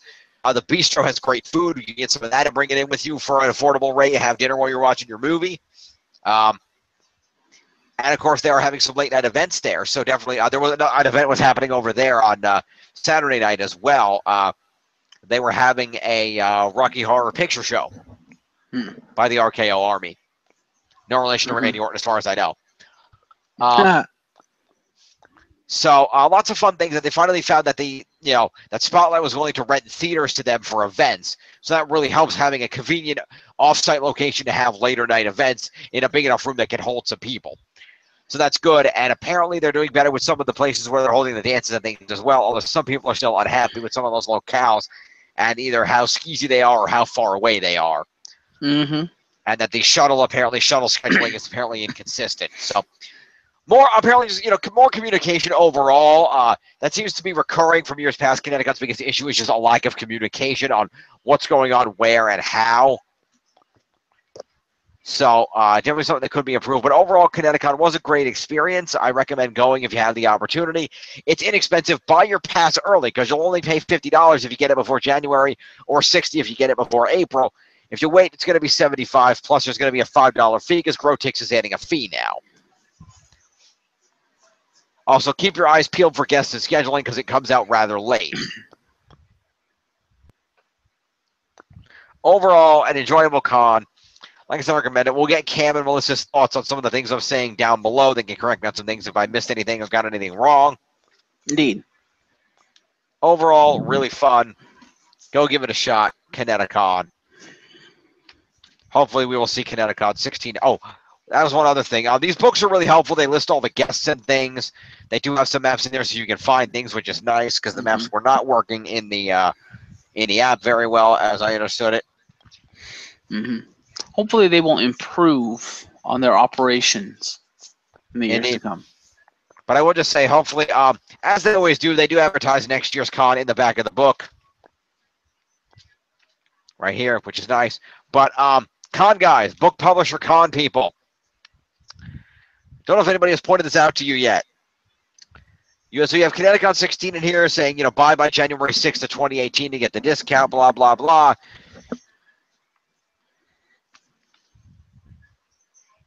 You have this year's fucking dates on it. Oops. That will be July 6th to 9th of 2017, which is not. Next year is going to end up being the 7th to the 10th. So definitely, yeah. Don't pay attention to the dates on that. The correct dates are on the Facebook. So overall, that is Connecticon. I recommend it. I do recommend also staying at the Hartford Marriott if you can. It's attached to the convention center, and it makes your life a lot easier, but book very early because it fills up very fast. But if you can get into the Marriott, you're going to be better off. You'll be right there. Everything's convenient. You don't, unless you want to go to one of the off-site dance events, you won't have to really go anywhere. And there's a number of restaurants right across the street. Like I said, the Subway and the Froyo place are right in the Science Center building. The Food Truck Festival is right there. There is the Spotlight Theater and its bistro across the street. There is the aforementioned Blind Pig Pizza place. Go check that out, among a number of other restaurants that are right there. We ate last year. Ted's Montana Grill is right up the street. They have bison burgers if you like a little bison meat. They do also serve beef if you don't like bison meat. So go check all that stuff out. Geoff, thank you for sticking me through this whole fucking thing. Jesus, tap dancing Christ. You're welcome. Like I said, try the bison. It's healthier meat. So I've heard. It has good taste. I've had bison before. It's good stuff. So yes, go check out Connecticon, and we will chat with you for further videos in the future. More shit coming. Yes, stay tuned. Thursday, Great Balls of Fire will be covered on the Fantasy Log. So, and plus, we'll have some Disney videos upcoming as well, so watch for those. Yes, we're going to be starting the summer of Disney. He's Geoff. I'm James Phoenix. This has been Connecticon. Go check it out. You will not regret it if you're looking for a con that is of a decent size to have good stuff, but not overly huge like a Comic-Con. It's a good balance. Give it a shot. Peace.